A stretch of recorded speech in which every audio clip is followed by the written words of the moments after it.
theory bi eba abontene na ye ka theory a ade a nhwehwemu bebre akoso ansana saa de no wiase nyina gi atum se saa de we de sabi nyansa wom na impanyufo miensen de odi kan de saa theory ne bae no ne freno Vilfredo Pareto oye Italy ni ene ba ko bi nso eye political scientist ono nso Vilfredo meka elite theory elite ye ELITE elite theory e ka so bi e elita se nipa wa ko school oye krachi ni yesusu se wa bobra ti words na me use ni yesusu se wa bobra yesusu se owo oyesikani yesusu se owotumi otimi kwa abrochire ba obeti no wo plane no okwa ha ne efre no na ohye kota kese na eno na ya na yen ya ye wo akire ne yehu pa nti won papa we de owotumi o papa we saa nipa we de enye easy enti Vilfredo Pareto a oye Italy ni a oye economics any sociologist ena odisa theory we say ye ka say ye wonkofo bi a ye beka ne se akrachefo omu na omasua de omu na nim de enti Ghana ha no elite baako eye politicians elite baako lawyers engineers doctors sa mpanyimfo oye doctor o oye lawyer o oye professor o we dey oye doctor we dey oye ohene we dey ni mu odu we dey ofri ahimfie we ni niane President John Mahama Akufo-Addo niano no ba wo miakra na busuani no sankofo na meka because nipa na me bo mu nyina din no obi ani wan sebi ni mu oha omumu odu enti papa no free Italy e friend Pareto no ninia ba konso e friend no Gaetano Mosca obi a ono nso na oye political scientist a wasua amanyosem bebre ena papa bi a ono nso e friend C. Wright Mills na C. Wright Mills no ono nso ye American sociologist wona mutimi esua nipa ne ye ne ekwan nipa faso ni nipa tena ewo obra yi mu nti maka nipa miensa me se ba ko ye friend de Vilfredo Pareto ba ko nso ye friend no Gaetano Mosca ena ba ko nso ye friend no C. Wright Mills omunyina gisa theory na me be ka ho asem no atum elite theory na sa theory no ana adwempo no de ma mo de ban ne se eyese nipa kakra bi wo oman ni mu na omu na bibia no omu control baje wuti mi sa mpanyifo ya me bobo mu din eno mu tena se hu se oman bia nipa kakra bi na eba adodode a omu die eba sika eyoma eba japade a eyoma bibia ye papa bia enyoma na omu ho a na oma pone kakra ma dodo na ewo oman ni mu a ekese we ye akrachefo esuban enene sa elite theory ni oye elite ye kas na ni abie wasua de wakosuku sa nkofo ni bi na meka no omu na bibia no omu na di kan dwene mayen omu kra na radio station ye di kan frɛ wo mu because bia wa bobra sa na yehu no Nemom or sit here in say nipa kakra bi ena omu control dodo na no ehyebre no. That is early theory. Ebi asema make no ntiase. Me pesa wo dwene I want it to sink within you. Say wo society a nipa kakra bi na ye ka ohia dodo na hia wo mo ba ye ka se nkofo na aka no die enti na omu nso munya sa sika ni bi die enti na omu nso ntimi nya sa sika ni bi die enti na omu ntimi nsi dan ni bi die enti na omu ntimi nto enyoma na ye to ni bi a onhye dante ase na ye kasa nkofo na me ka cho so mutimi ye amanyofo omutimi ye businessmen omutimi ye ahemfo omutimi ye wona yesusu se omudi omako school mu amaka nyina ma anko school nti ma adwene ehu hia omuye nkrofo a omususu se tenasene endwene maw na wo ba adaben tenasene endwene maw na wo ba adaben na unim wona omude baaye no eye Mills mune Moiska mune Vefredo Pareto mo say eduru baabi na nipa dodo na hwe na enkoyi a de eba ne se wona ekom di wo mu no omu ye de omu pe enti ye de bi ato so public policy as elite preference enti oman no hihye bibia na bon se sa krachefo no ne decide maw sa krachefo no ne decide omu na kire se we ye ana se we nye ena me company nsem na badwema entie de meken ebi se me wi a mebo voice bi a yewra John Mahama aka na nse ano mu ye democracy dialogue no o kan bibi na elite theory no say elites that have the power and ability to allocate value womu ni yankrofo mu decide say u didi u men didi enemema kakra u mema kakra u debi u de tobo twen kakra me endidi wi ansa eno na elite theory ni bi ene de bibi a friend of family and friends eba no family and friends ne say menko ani mabusuafo ene wo so mu didi se adododie bi e wo se oman ni nyina nya bi a e wo se menko a enti MPs betimi akotena se no magye atum se e ba sa adododie we di a yemfa mampanyufo bi keke ono na tena se for 4 good years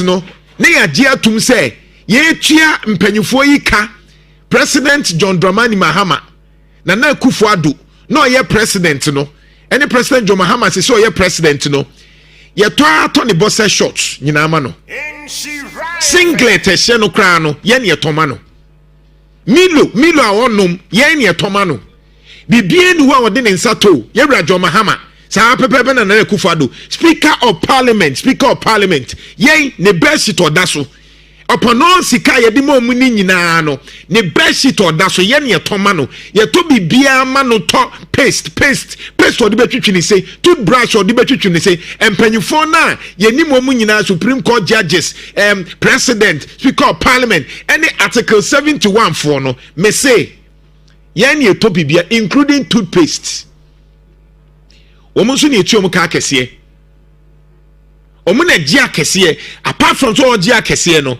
osawa adododie bi ewo ho ye wo contract bi wo ho a sampanyufo na ne manage wo nka ho bi enti so ye sadie we nyina me se wantie de me ka me say speaker of parliament ni article 71 for no ye to mu nyoma to wo mu boxer shorts ehye wo mu singlet kra ye ne to mu paste ye ne de mo weekends this is in mpanyufo yi ene weekends ya bay ye betwa budget bi o mu fan koye weekend show including paste yetimi mano toothpaste ene sa anwoma no kra no na je say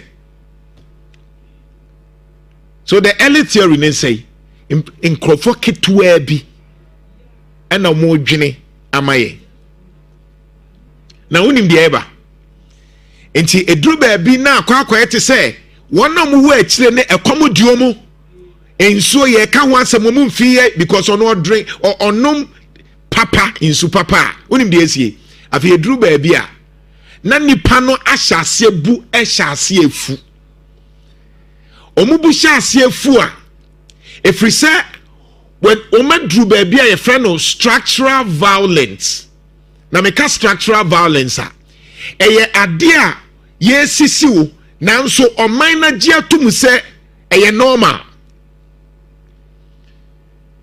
on top petrol ni bi ba ye ne eto ediane won to bi ba ye yeto obeka kire se tuato ni agia tum se president on tuato ya gia tum o ya gia tum se president bi obetena ye so no ode to ne ma ye no no on tuato ni bi ni agia tum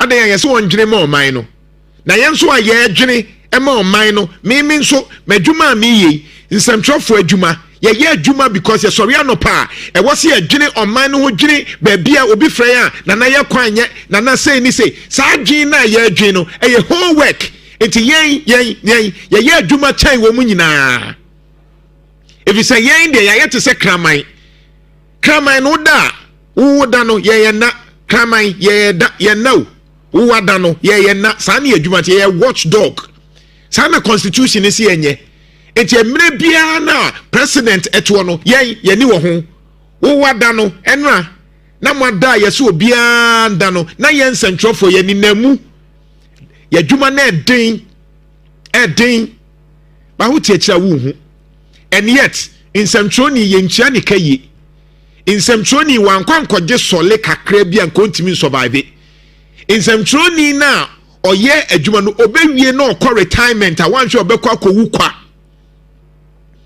so wenye adwuma pa bia ode san central adwuma ne saa no awie na wadi ohia obeye nsentro adwuma for 20-30 years obewie no na woni bibia betimi dia kase wabobra and yet for about 20 years 30 years no enipa sori anopa na omubie lines na ye kwanye na beboayen na hospital yatum na ye say inhyira femfo momra momehwe de omu ye every time and yet there was so ye na adwuma na anye tisa wona akoka chense onye sa adwuma no obewi a na de ex gracia kakaka na de ama no so onye o pabrochi akobetimi akọ businessmen for ne ba ne nchen no mu ba no metimi atwa mu cut oye deal bi na ye $1 million or 10% bi wom a sebi nkonye minister na se CEO a kontimi nya sa yet oje sa sika na instead say ode be boa ye oman no ya agi atum kroma ya nyintum say we delegate e was a delegate disika ya nyintum electoral ni bi no enti me we se mi wo sika metimi abeye MP na no ne ka say obi pese oye president a CDD $200 million anya asem obi amfa ho because I am normal it's structural obi atiase say president there o pese o ya na o pese o di o pese o ye MP na o pese o nya tise wutua e wo so nya ya gi atum say answer na president John Mahama be president no $200 million Baumia $200 million omo ma keka ni nyina no wo de ye ne $50 million $50 million na hwe sika yaji atum say ansa na obe pesa obe sum oman no sika nke betimi aye factory sika nke betimi dia aye nneoma no yemfo ni nyina nkotua bribe de delegates beje de nsentro beje de ye nyina ye beje de asofo beje de imam for beje de footballers beje de ahemfo beje okika ni nyina boma CDD say se me pesa me be sum oman Ghana wa akoma pemu a je se me kuta $200 million ansa na metimi aba besom yeah once ade hia ye na emfa ye hu na saa nyoma we megusu aka kai wo because ebedru baabi maka to say ebedru baabi no obese na Jantuah kasa asem no unyame ebedru baabi ubetuni to inhyira fam anopa won sankame na maka de wo se meka wi na pese otie na ye too late etina me say na make ehu hia se yetumi edwendwen ho ne yehwe na ye bo ho mpa ye sunset 2025 this year no ayen sempi mamemfa birthday wishes is from konkoma Davis Chei Danso and your birthday Davis Chei Danso do na from Motombo oye adwuma was a central district health directory to ti nyaminsha wa woda no so public health nurse nyaminsha na onye okese pa ma nkwatenten ahode wo na bibia enkoso ma ontibutu nurse ni osa yekua enyasem ketwa ni kua yo no we need best farmer crapping eti butu happy birthday nyaminsha na onye okese ma nkwatenten ahode wo na bibia entumi enkoyie pa emfa ema na se Ghana hadie na watwi mu yesi mu no se wo pedie ma omai na emu nsem ne yete ne bebre na edi ahimpa no a na eye kese a ana doti a ekoso ewo eye manhia na Asantehemaa na kunadu yi adom a wotoso miensa na yie no na enyasem ketwa ye doti yie no na wohwe ni pefiri chichi ni mencheye bae na ayie no wodo wo ho ahyem na wohwe amamra a etwagu a na eswani ense wo kachire na wotwe mu de Ghana mu ha ade a na gina emu pa a obia ehwe ne ye ka ho asem eye ayie no eye dot yie no sanse na portray Ghana portray ya mamre kakra na yen flashback kakra wo no ma ekoso no bi na yentiti mu kakra na ade bi asi ewa abruchima mu esan ayie yinti ni nyina no me de bebrɛ Jeff I'll come to that enti yenko yachi na yenhwɛ eye ayie no no ma ekokoko so ni bi by Otumfo Osei to the second Asantehemaa, and this tribute will be read by Sir Dr. Sam Jonah.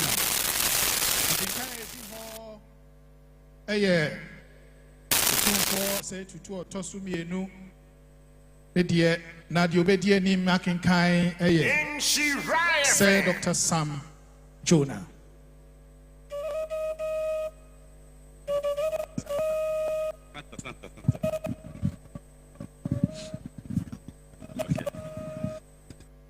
Enti Dr. Sam Jonah ebekan eye otukoko so na nudi semo obekan dia fa Asantehemaa ho na yentie nsemo a na ewo mu ankasa. The passing of Nana Kunedu Yadom III, my beloved senior sister, the Asantehemaa and mother of the golden stool, has left an emptiness in my heart and in the soul of Asantehemaa.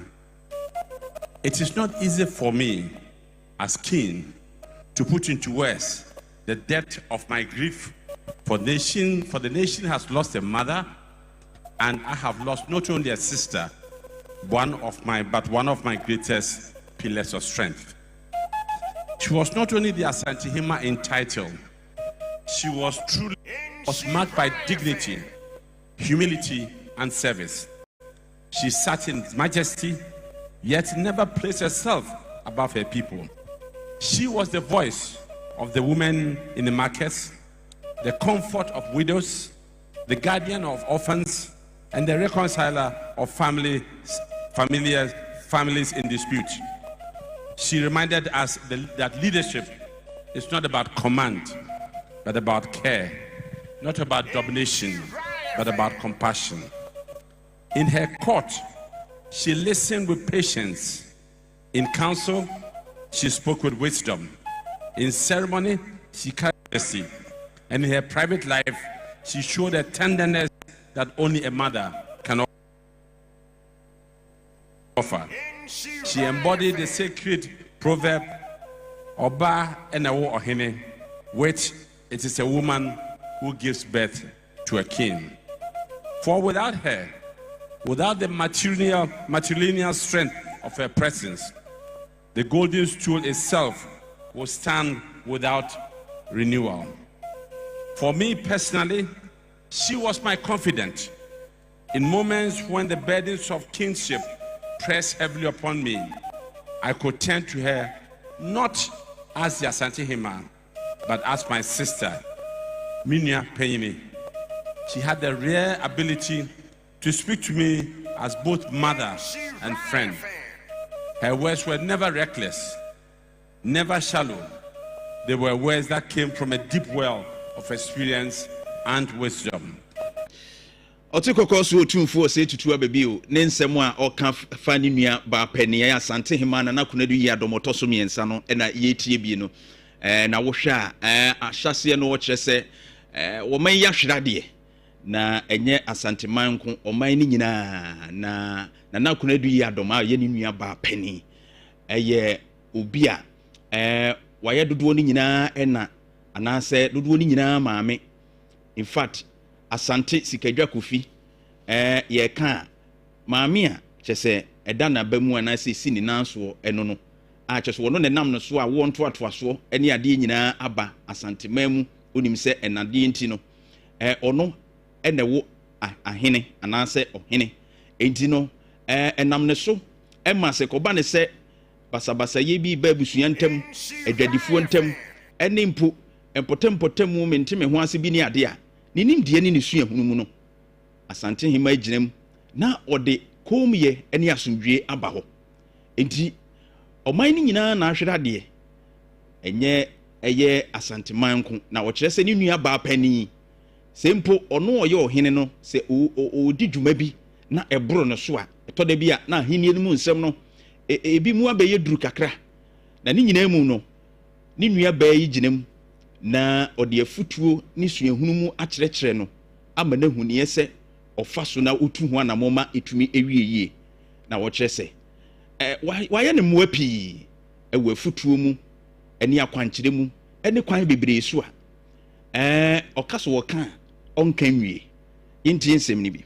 And when she counseled me, I listened, for I knew her loyalty was not divided by ambition. It was a loyalty born out of blood, love, and destiny. The bond between Asantehemaa and Asantehene is the cornerstone of the governance and our spirituality. In my reign, that bond was strengthened by the unique fact that together we carry the weight of Asantehemaa, yet one. Her presence, her majestic sitting beside me in state, a blessing upon every ritual. These were not empty traditions, but sacred affirmations that the kingdom stood balanced, whole, and unshaken. Her life was also a bridge between the tradition and modernity. She urged our people to embrace education, to support health initiatives, to empower women, and yet never to forget who we are at Asantes. In her, the women at Kumasi Market saw their mother, the youth saw their grandmother, and I saw my sister. Enti otumfo se tutu ababio ena wo kyerɛ sɛ wo tie dwam na ne nua ba pani ya Asantehemaa te ne nkyɛn a na kyerɛ sɛ etumi ema ne Kenyan soronko etumi ema no ahoɔden soronko bi didi dwuma a ɛsɛ fata na ɛboa Asantehemaa wɔ se na hini a wodi ne nyinaa no na ɛyɛ ye nyinaa ye maame ye nana ya de nyinaa na kunadu yi adom ɛna ɛbɔ ne twidom ka ho bia bibia etumi ɛkɔtɔte no wɔ se ade kora ne fɛ ne sɛ enye se bia ahenie nko nanso Asantehemaa hwɛ sɛ ngomasua enso ɛda nakoma so yie pa no ma betumi akɔ nanimu eti oboa ngomasua pa a kyɛ sɛ emabunu ehu wɔn mo nana ɛwɔ nimu sanso ɛna dodoɔ no ehu wɔn maame nso ɛwɔ nimu ɔno deɛ ohu Asantehemaa ni nua ba sɛ oyɛ obi a ɔyɛ nipa soronko a watumi aboa ama ɛnoma ɛkɔ nanimu yentie no. Will never cease to remind me that humility and patience are greater than gold and power. Now that she has joined the ancestors, I mourn her not only as a king, but as a brother. I recall the laughter we shared in younger days, the counsel we gave in difficult moments, and the unwavering strength she offered when I needed it most. The palace feels quieter. The golden stool feels heavier, and my heart feels lonelier. But I take comfort in knowing that she has not left us. She has simply moved in the company of her mother, Nana Efia Kobi Sewa Ampim II, and all the other noble queen mothers who came before her. She sits now in the eternal court of the ancestors, where her wisdom continues to flow into our lives. The Asante nation will forever remember and honor her name. Generations yet unborn will speak of Nana Kunedo into our lives. The Asante nation will forever remember and honor her name. Generations yet unborn will speak of Nana Kunedu Yadom III as a woman of peace, of patience, of grace, and of unshakable service. Asante will never forget her. I will never forget her. May her soul rest in eternal peace among the ancestors. May her memory forever remain a guiding light for Asantehemaa. And may her example remind all who lead, whether as chiefs, as mothers, or as citizens, that true leadership is service, true greatness is humility, and true legacy is love.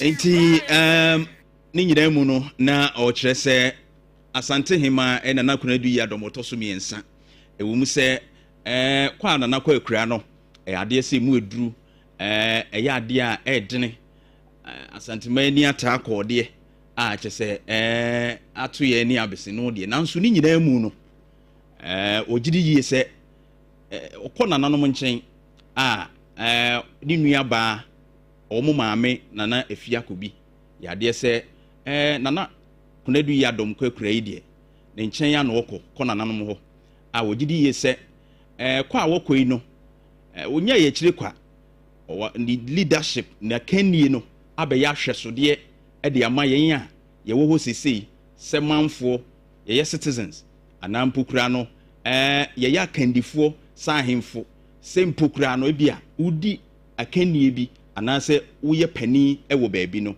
wobɛhwɛ so na afei wode ɛyɛ ahofama ne ɔdɔ de adi wudwuma na ɔkyerɛ sɛ nyame mfa ne kra ensie yie otumfuo sɛ tutua bebi o Asantehene na asɛm a ɔkan ya ɔde ɛyɛ egya ɛyɛ Nana Kunedu Yadom a ɔtɔso miensa ne nua baa ɛkwan ɛno no na ɛho nsɛnsɛm pii no ano ɛyie no ɛkɔsoɔ no a amammerɛ ne amanneɛ ɛtwa guo no yɛbisa bebree sɛ tɔda bi a yamammerɛ ne amanneɛ asoman no yɛnhyɛ da nkunkyiri ntuwo bebree ɛma enchima no nhyɛ da nya bibi enkenkan enhwɛ ensua ne no ne yakoso abɔhu dawuru sɛ na awotwe ne yɛka ho asɛm na kodwe Jantuah epigya mu bae me yɛka ho asɛm sɛ si etimi hyaseɛ ɛtrɔtrɔ no man kakra nkitinkiti bi de toto na yehu ni nyinaa yɛ abakɔsɛm ɛto hɔ sɛ bɛyɛ a enkyirima bi bɛfa nwoma no a ɔmu sɛ nwoma we deɛ si yɛpɛ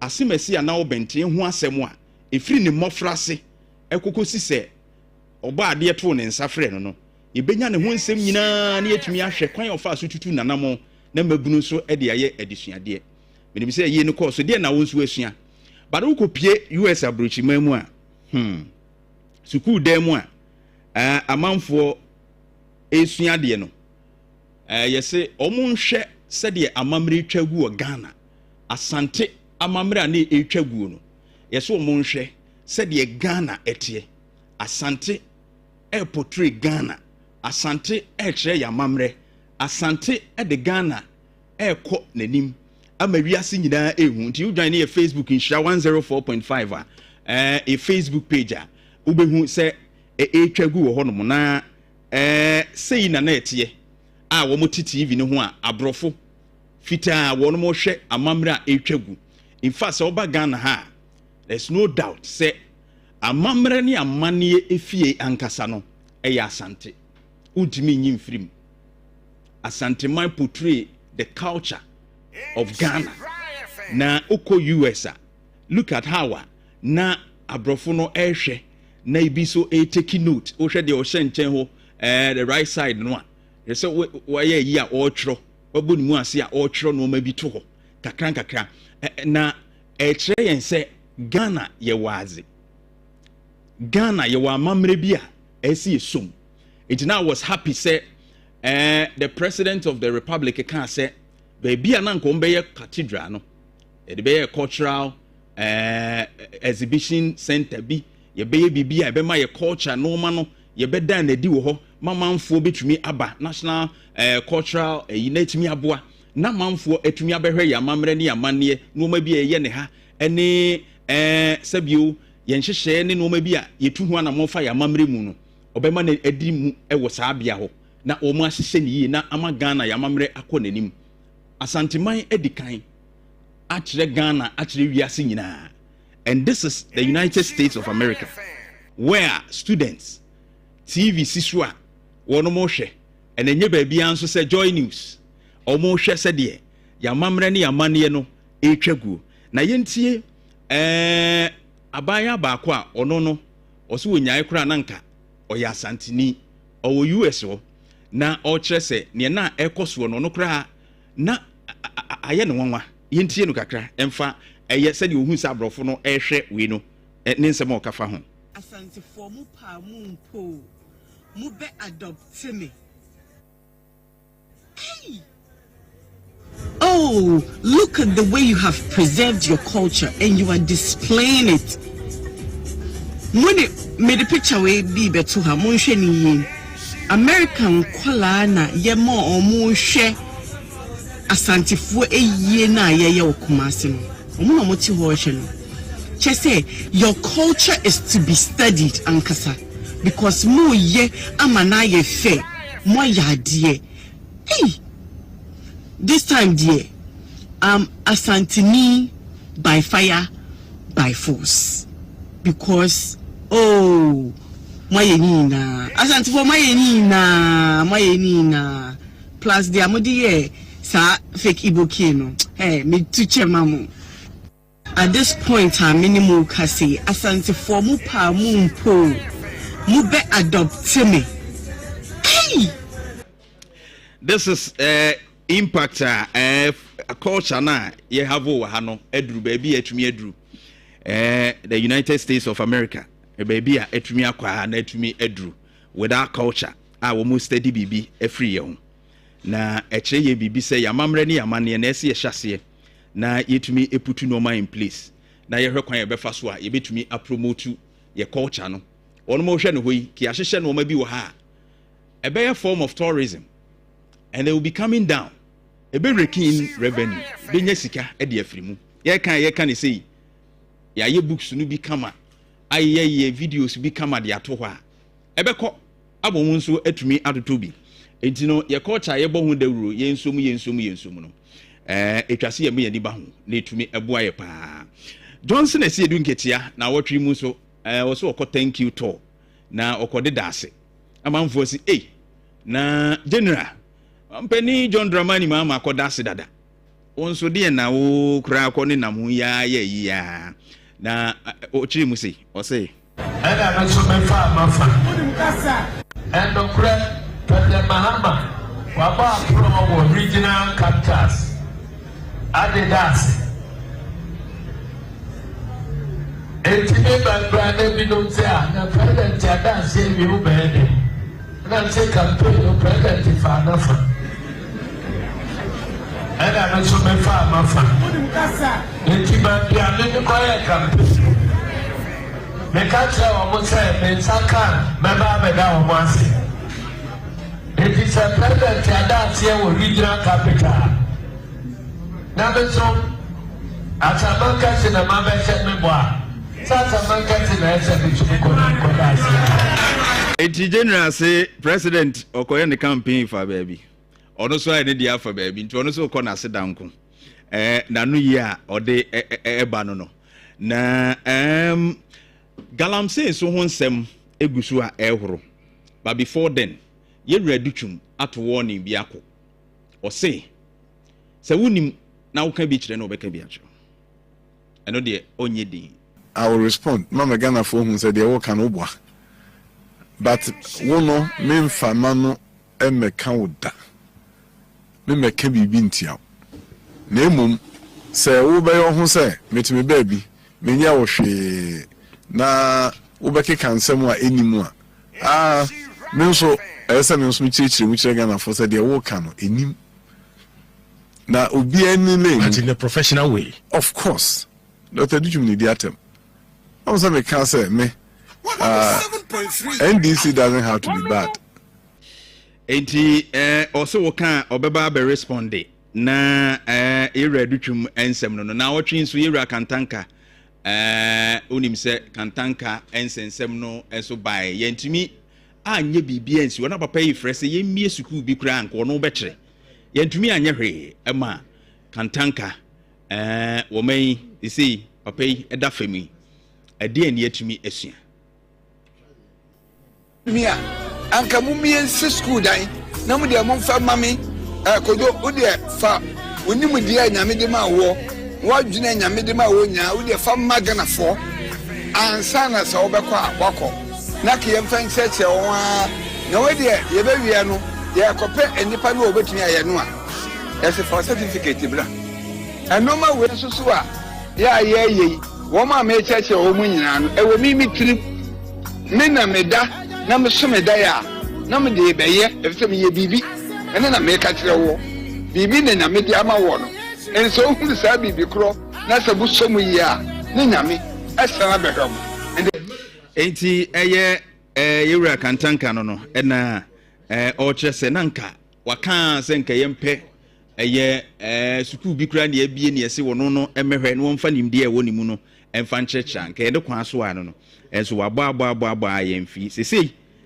oman no talent ye wa ha ene achede e we mu no ya say ya ignore yemfa nyehwe very sad na emu nkomo ahodo ene anopai ye bedidi ene yesua eden ene yesua de afiri mu a ye de betutu ye ho efo.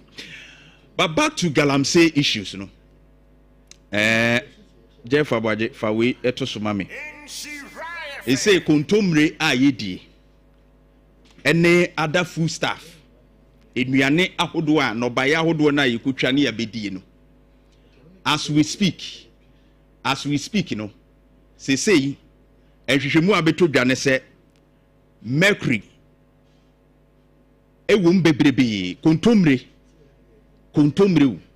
mercury ewum bebre ni no baya ahodo a aka no as say ya hwe ne yi a cancer a amanfo ebenya ewo mamu enya asem ketwa eni nyina afiri eye galamsey mu ena eba ba bia yaduru no enra ye ma wote se kidney eni diabetes a ekosoro akolebu wono mu hwehwemu dia betudwa no kra ekolebu nko a no mu dia betudwa so about 5,000 cases of my recorded with diabetes enra ma kire mu ewo se de sa chemicals no etumi affect your pancreas ema insulin no entumi enye n'adwuma se de esene fata ema diabetes itimi ba no me kire wo ma hu chemicals no lead no mercury no de etimi ye ne cadmium no se de etimi affect wo system no ema etimi lead to hypertension diabetes ne de keka ho and you don't be surprised say kolebu can say 5,000 cases aba ewo mo nko a ho no for diabetes and then we having over 2,000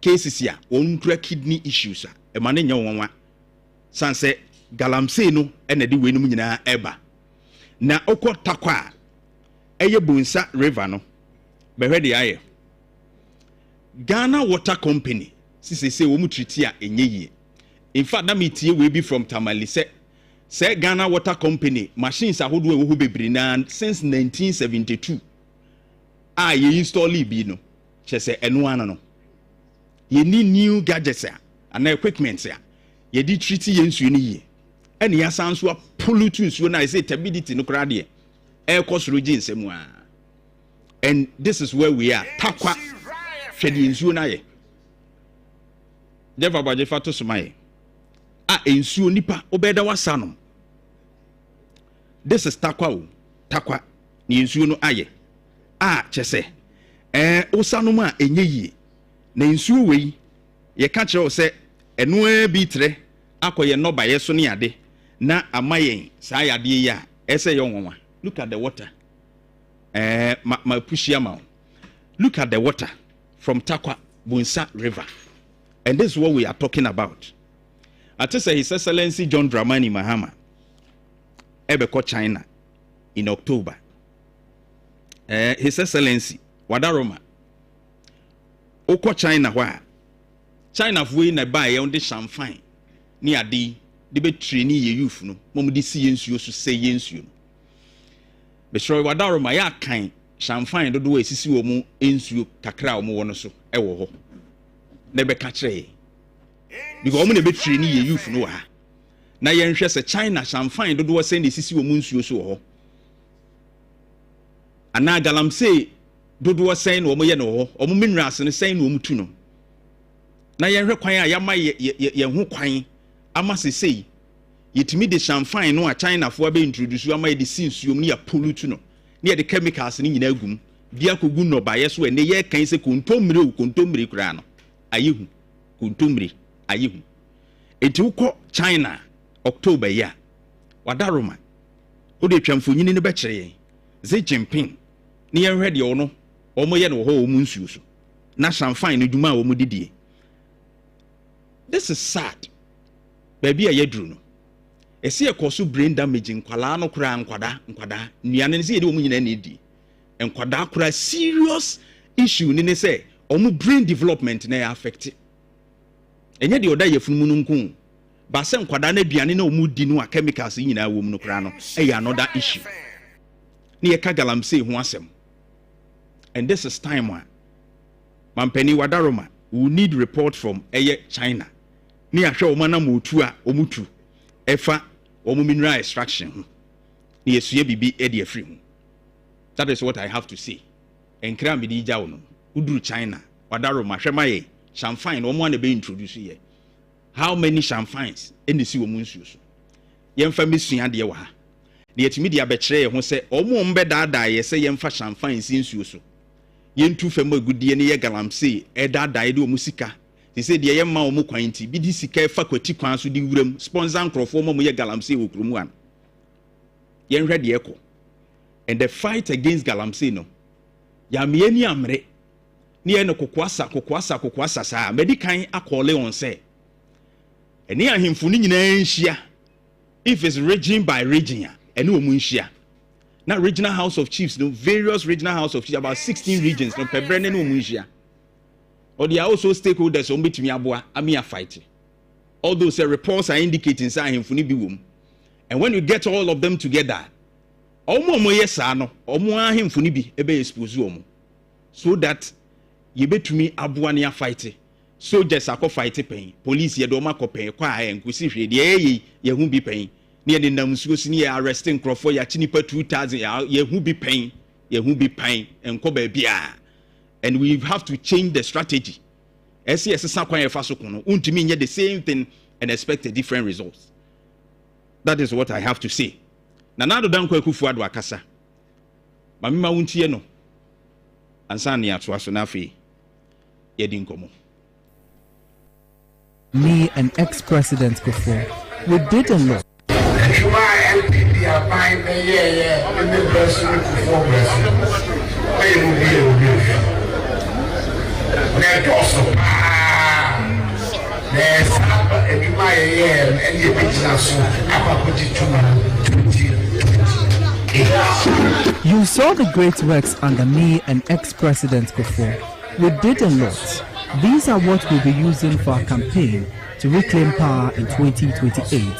You are witnesses to what is happening under this current administration. Things aren't going on well.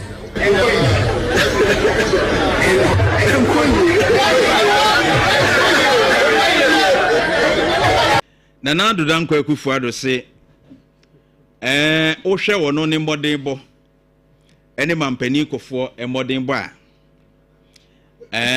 Or no modern bo, any man penny for a modern bar.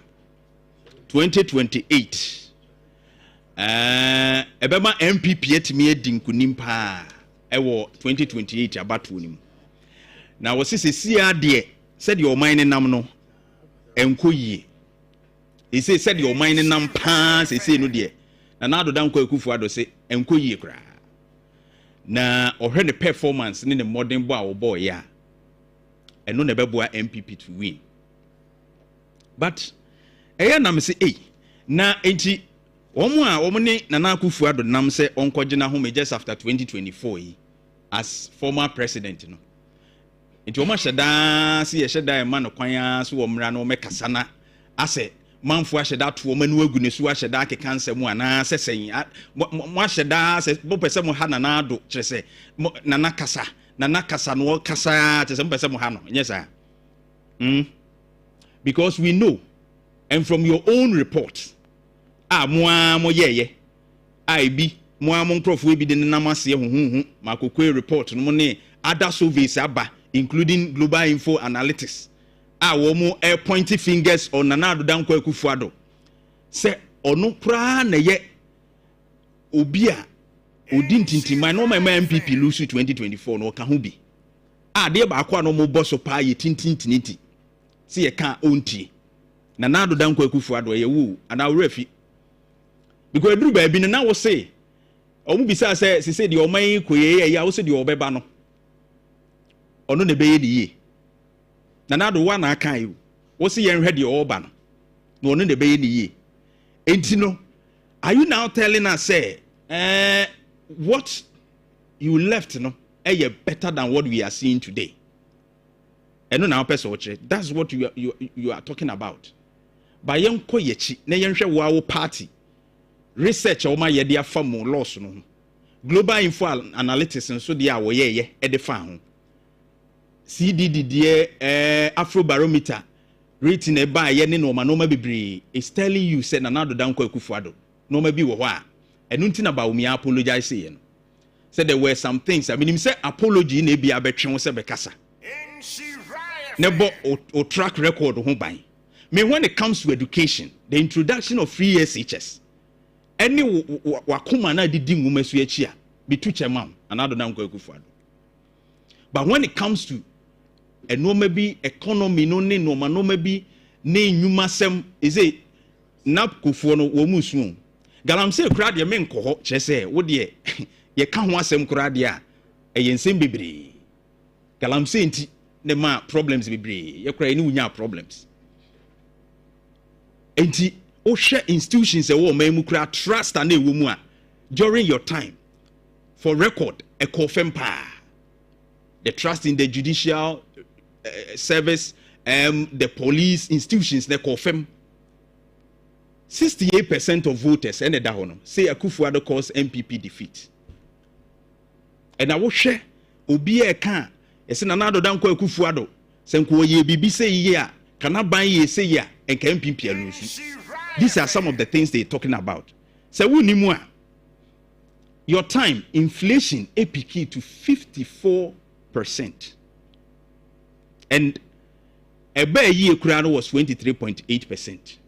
And now inflation ehuvi around 11.5%. Nana Addo Dankwa Akufo-Addo 23.8% and 11.5%. This is a question I may be sound. And no ma boa ne dene no ma boa ne kosro. Se no ma boa kosro tentem. Inflation, the speed at which normal prices say kosro no. ODA 23.58% as of year ended 2024. Currently, it will be around 11.5% no, as of August 2025. No. Nana Addo mibisa wo, one indicator. A chain 11.5 no. Osha debt to GDP.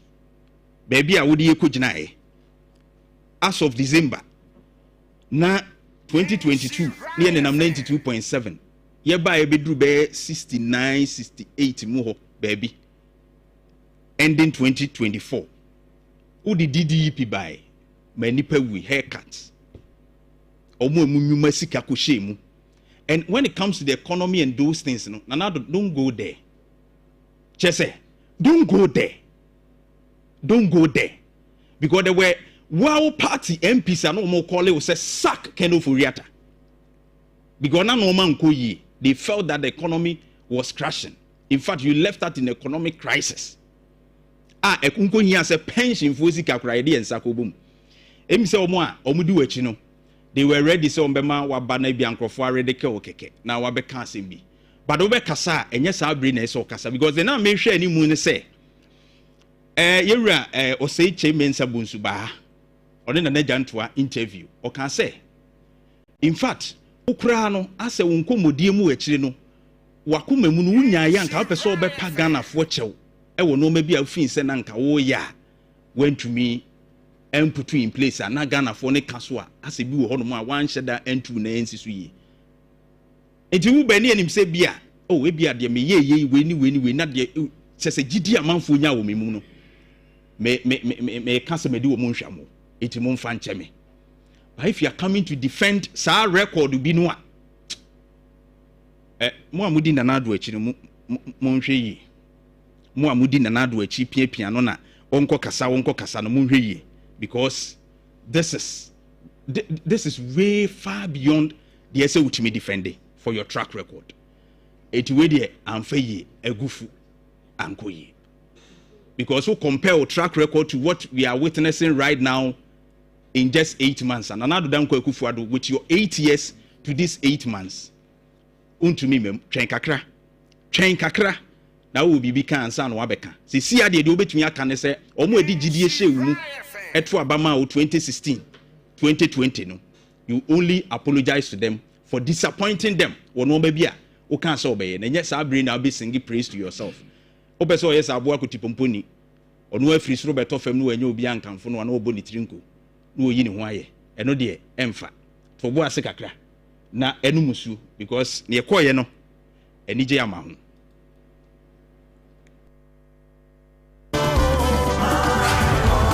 Kukurantumi, number 1 account radio station in Sha 104.5. Kukurantumi, I am myself. Vote John Mahama and join me on this journey. Let us restore hope and ensure that every Ghanaian, including you and your families, live dignified life. Let's build the Ghana we want together. The entire Yebedin Kunimno, Ejuma Yaye as MPP. Yaye Ejuma Bebri, Enim Faswan, Nebema Edin Kunim, Oman Penny Mahama, Samo Kaino Baye, Obekantre, and say, Namling Asa. Kukurantumi, a Yabra Musam.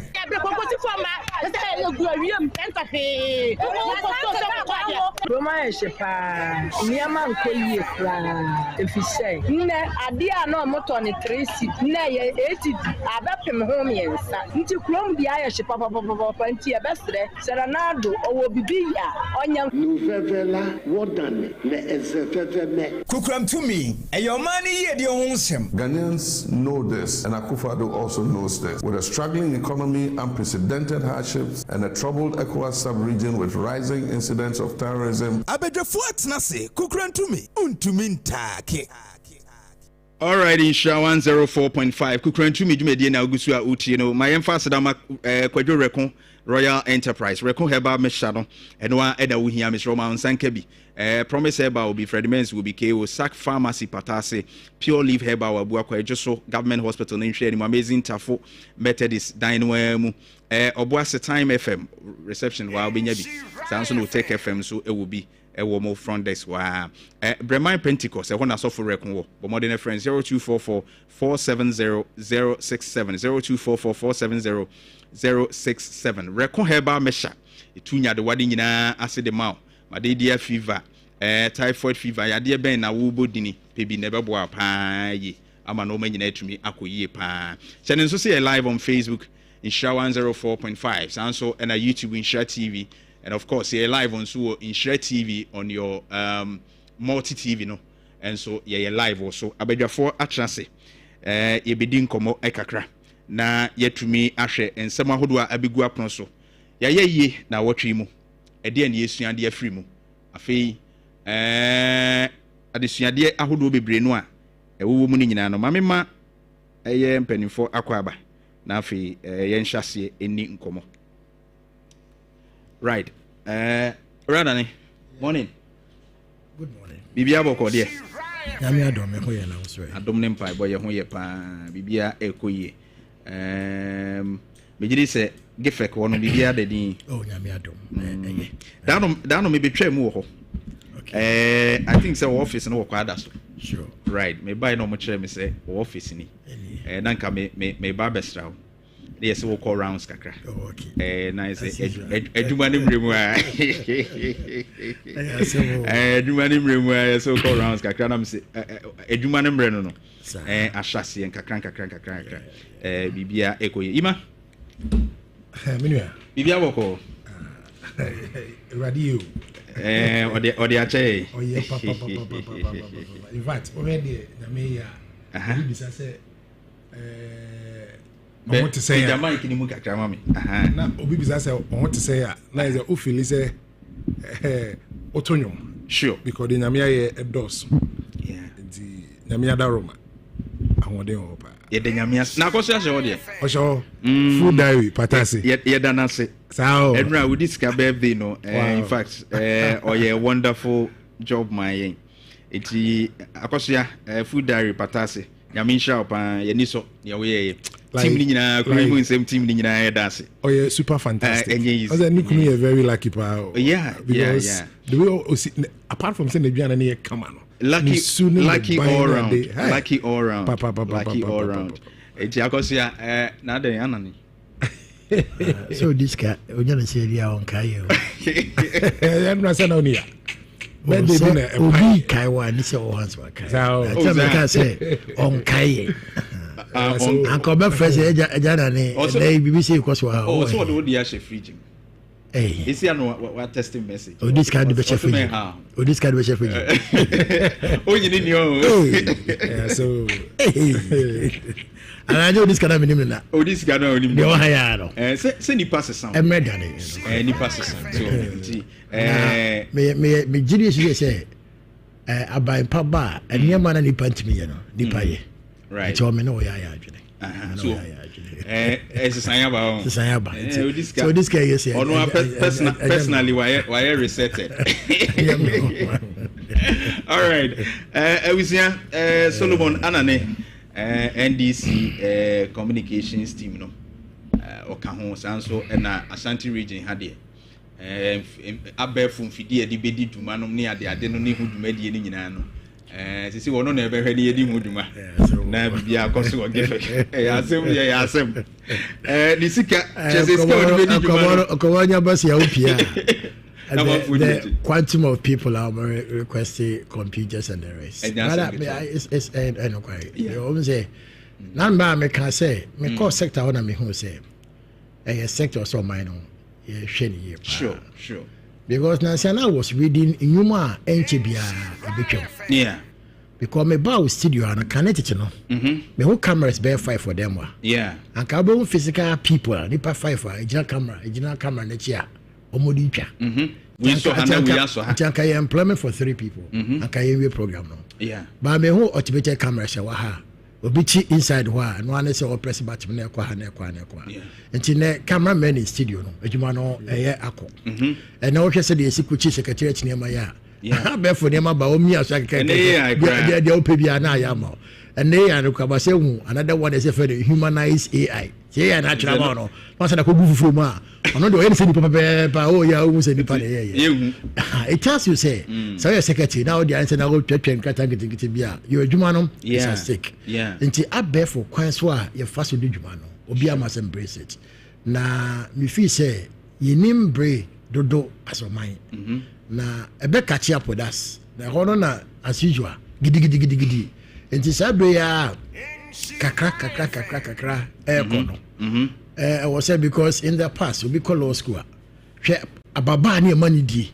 I will how to draft any ama bi ho. Me sure say moving on no say money nyina no. Here say obedi baba gidi bia bi. But we really need to understand the concept. And see yeah agency no comes in handy. Okay. And I think that we share commitment from the sector minister, commitment from administrator, commitment from government. Me say in the coming days no as an organization you be di juma so we are so be by say nam dua so na ho soro na wona ma utimi hia nipa bi na say odo a obey na di ache no na ye do mo den me ko dwabe panyi ba ko amene ni hia ye aye me nua panyi kwabna sempremo now get fund sabre no for to de me nnua kuma prekope na me ba ya wa twa ya homa say we this is 5 years man we no na me say me ho no say me 5 days so na me ma me papa me nua panyine me bibia kwabda sempremu a formally now we give fake get fund Jabin this year, belated happy birthday on your 65th anniversary. Me jiri say me shawa wo age no nyame di bebrebe ka ho na ne pa wo mo no. O de ade nti me nya kokwa. Right. Me jiri say dem me kan no. I make a passion. But funding aba. Oh yes, don't say a organization a fund management. Nti your budget no on yearly basis. Okay. Nti year no so say 2025 budget. Okay. 2026 the end of fee. Okay. Until the better year the year in 2024 aye the year juma. Right. Until fee na organization na transia what you be input about near per year. Okay. And then near my be and that will form the budget for 2026 until we are hoping say in 2026 and yama bibri beba. Okay. And what I'm looking at very exciting. Makeshift program here they bought the 1 million coders program. That is to train 1 million Ghanaians in ICT. And Nigeria say this year, yeah, piloting every next year we will roll out in its totality. Na ebeboa Ghana ma. All is well. We are very anxious and waiting for the coming years. And I think say for now, no few schools be on more ready also in the coming days and month. Yeah, we'll be setting up computer labs for them. And money be about now schools now way yet for abai. Because we waiting listen to a better. So we are just going according to those lists, and I hope say the future looks very bright. Yeah. Right. But I'm not going to say not with the trail. Me who say, can say education. From kakra. Yeah. And then you remember the various media houses and Nama, you said in this case as a region. Now, my quine, near ne and Kofa Komo, because here were a lot of the CICs in Krona was are not very much. Yeah, woman in the echo. I will say we have this facility that we can patronize. Yeah. And or say, any panel be dink at home, because any panel who now or patronize there any year. And in the coming days, you have with a comprehensive program. You have the same media houses now. You have your education now, if possible. Stakeholders say, in fact, GBC said they are buying there. One mind the lead say whatever we need, they will take us. Until multi-class or go for the big casa. Say this is what we can do here. I think say it's spice up, and that's the coming days what we need to do. Thank you very much, Solomon Ananeno, Ashanti Regional Manager for GFEC, and our team Canon computer. Ne de hu hia befo. They say no one here first with Duma. Victor Pukusu be MPP Communications team member. Victor. Yes, Bibi Aboko de. Nyame adum ye dru he de ase Daniel de bema nyame. E dai hu ase. That's the first time I share. And I share with you on air, yes. Yes. Ofia boche ba nche. As I'm from. Hey, I'm from Ghana. Me bada dada mba that's only dada no better reach as well said dada there it's me and Rakra the uzu dinechi Victor review ko eradia dumbo de nyame asepa ba hey na yin sitafo yes menu as a train menu penny just say esa money mu a mamponi nsutare we do menu kuma just say do maybe anaja or say dino because go to me tisimura mu no ne obatna radio so now so born no what tisimura TMC uba crofon uba ombe ha wo say dino asa nsutare dem nim say mo de mo ka no kre sa no ntina make say drum maybe no tisimura mu an o frame say unua no bre ne oye ne oye bia ne no pay o 2024 budget no use abronim say match o mo ye foforo. Oh no. And was yearly annual for funding. Organization no. This is 2026 year. We are almost say 2025 2026. Almost last quarter. It's the last quarter of the year. Musumo so said the first quarter of next year. It is say your national budget you cry. At least the last one we do for your friend is saying the end of year and the last quarter. Yes. It covers us for the first quarter within the following year. It and the okay say January to March. Near Casa buying to me every and some budget. No just see a deep worry. March, the same thing. Defects and defects in your private entity.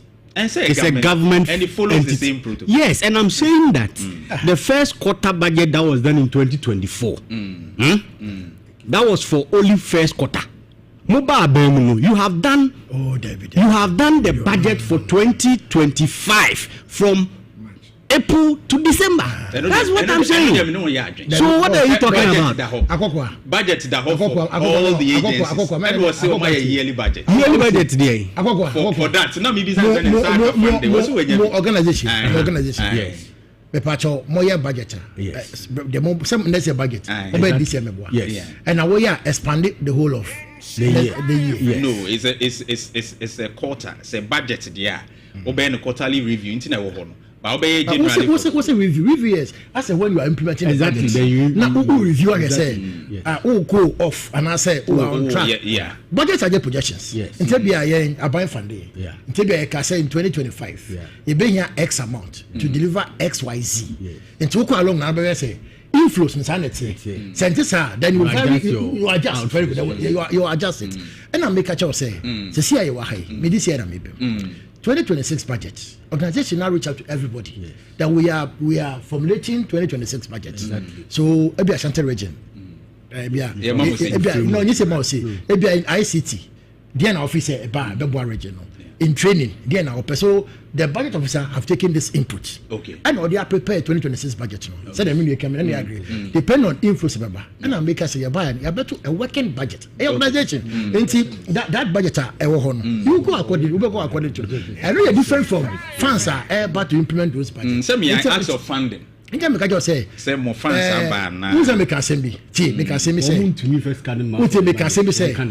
Yeah, but we deploy 1 or 2 computers. And I make a case spillover, and then spillover from the previous budget, and that's what we are doing. Right. You have a current budget. Money is not coming, just tell us. Victor, money. Senior, Ebiana, or Nim Giffekino. Giffek, dear, and you're buying this cabaret. Yeah. Say all the telcos, all the mobile operators, mandated by law.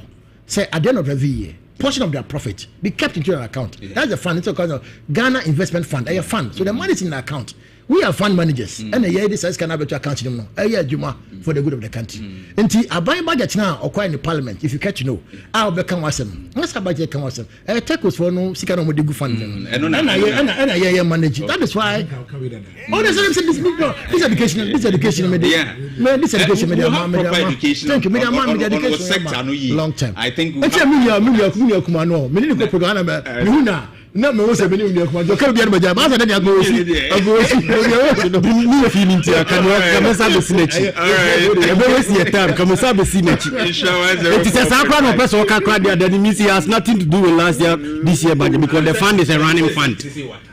So it means the fund is a running fund. It doesn't need any first quarter, second quarter. If what you say is true. And it was say funding. All right, it's 104.5. We shall for you common ye na watching. Sure. I'm ready a money check. She experience kakra. Minim say mutimi to fa ho kakra ade kakra.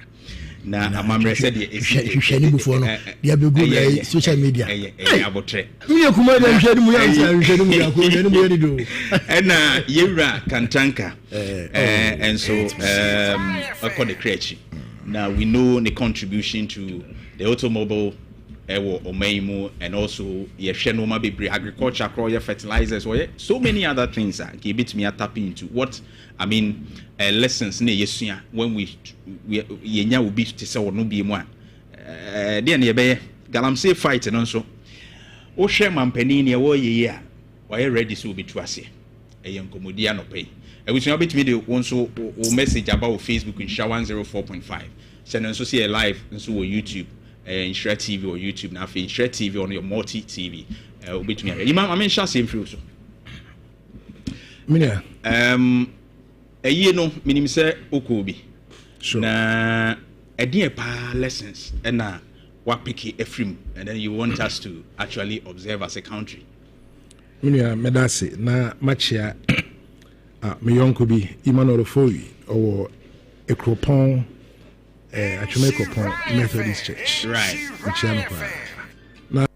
myself opinion so Kwame Amo Afre, very reverend. And also we Buakwa Emmanuel Methodist Church. Akokwa you see Asantehemaa ene yana mamre. Iska. Asantehemaa mamre no iska o. Yeah. Na de aka ne de obedi animu ame ya dane amamre ni sika. Na ye de ahwe Asantehemaa. Right. Ama Asantehemaa afa ne ntoma pa efra. Eno ma pi wa Asantehemaa mu a e ka amamre no ho a anka ye Ashanti Fest. Enye regional minister de ni bia. Oh bia, announcement. Make Bema. They say Senkai Babe Ashanti Fest. And now say Ashanti Expo. Oh, Ashanti Fest Expo. And now say regional minister de ni bia. Because regional minister de no if I'm to go into it limited in so many ways. Right. You bet me abroad.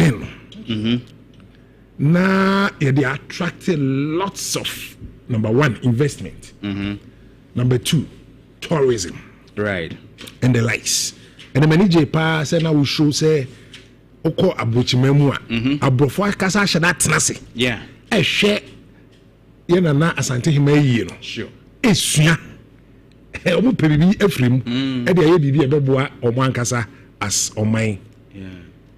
Enti Asante semne Asante amamra ni ade no say dem di kan na eska o eska kese pa billions of dollars through tourism and investment. Yebebo organizers definitely be na nanom yebebo mabaso say omonam ye maame ye nana Asantehemaa eye so e de ahye Asantehemaa animonyam ebedo Nyankopon so ase se wa ma boni bia ana se boni bia ensi na eyiyo no abaso na akwa wiye asomdwe mu saa so na me Asanteni de me papa o free mu no ye asebi abusu apanyini nti ye nyina ye so ye be menhia pa ye be da adofo na ye jamfo ai wo wi ase nyina so ase se omunyina so be ta akire na yasre obi biara oye part of Asantehemaa say onim say Asantehemaa adane o man yeah enye we Asanteni a na ka Asantehemaa ho onya Asanteni kura na o do Asantehemaa etia Asantehemaa hye ya say o Asante o ka Asantehemaa no ho na yasre obi bia say you see o ka Asantehemaa ho a it is something you should be proud of but who yemi baby a also ya chimney within the social media space.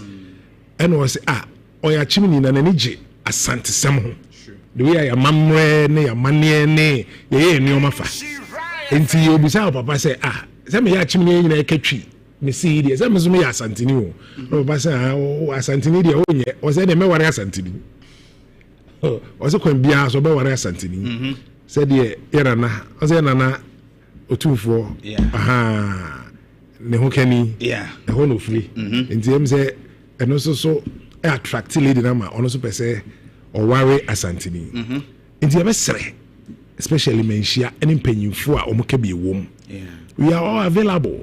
I'm a development consultant mpanyimfo ehu hia so omo ne yebetena se a ye no mo betena se ne ahwe kwan papa yebefa so a yebetumi ahyehye na anyehwe every year we should bring President Kukurantumi Baya Okoye or say year of return you need the dance here and so dia ebama Ghana yes say ho akontabu no na ye shedan hu say dia akwakosie ye na dia King Solomon ono dia say bi ono bi emu akonta but at the end of the day say ebo am ye hyehye na etimi di wiase nyina ba Asantehemaa mu once a year say they make us Ashanti Fest Expo ya mejiri say ebe emfaso die pi otumfo so de nneoma pi no ye boa Asantehemaa ne Ghana man nyina sika ebe bia minim say ode be ye nneoma ebe emfaso de kese but I want to still intimate say Ashanti culture no e sika enti empanyifo mo ka bi ewom emfiti ase say nkasa ho ekoso ama international so ekoso ama de nneoma gu krata so ahye ne kama about a month ago yabro we no can say be show me articulate about 10-12 opportunities are. You bet me fire mamre so for want of time to me come back to it. Fire mamre so edi for so be for our own development. Enti yebesre mpanyifo ekebi wom, especially menshia leadership no. Na prempem so executive secretary to Otunfo. Yebesre omu nyina say they should start putting things together. Call all those who matter.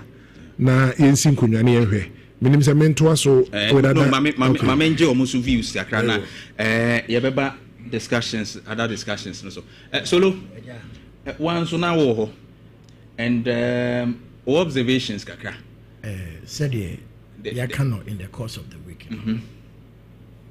Asante will be can Asante will be chair, right? Na dodo na eka se Asante your mind mene wan ya adwene, right? Because I share the architecture of Menchia and its environs, how we warmly accept other tribes into our fold and make them our own. Yeah, they tribes na kanyina kanyaho. Niamo say nipa bako ayete chiro mind bako. Yeah, I was amazed ni ho abrafobi. Yeah, and then station be an interview. And the presenter neka say na dey na mo mema we mo na obi kasa tia opem so a no se dey bi. Mema na ho ye no. And yet, Asante for so more come the same. All tribes are embedded in us. And ye now ye some Asante mine. And ti yem per se, ye did Kasabi be say, because I'm sure be Friday.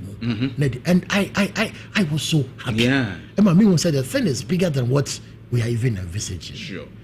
Now Chimeti, the basic funeral tourism. And Uncle for money we can make. But who can say be striking me?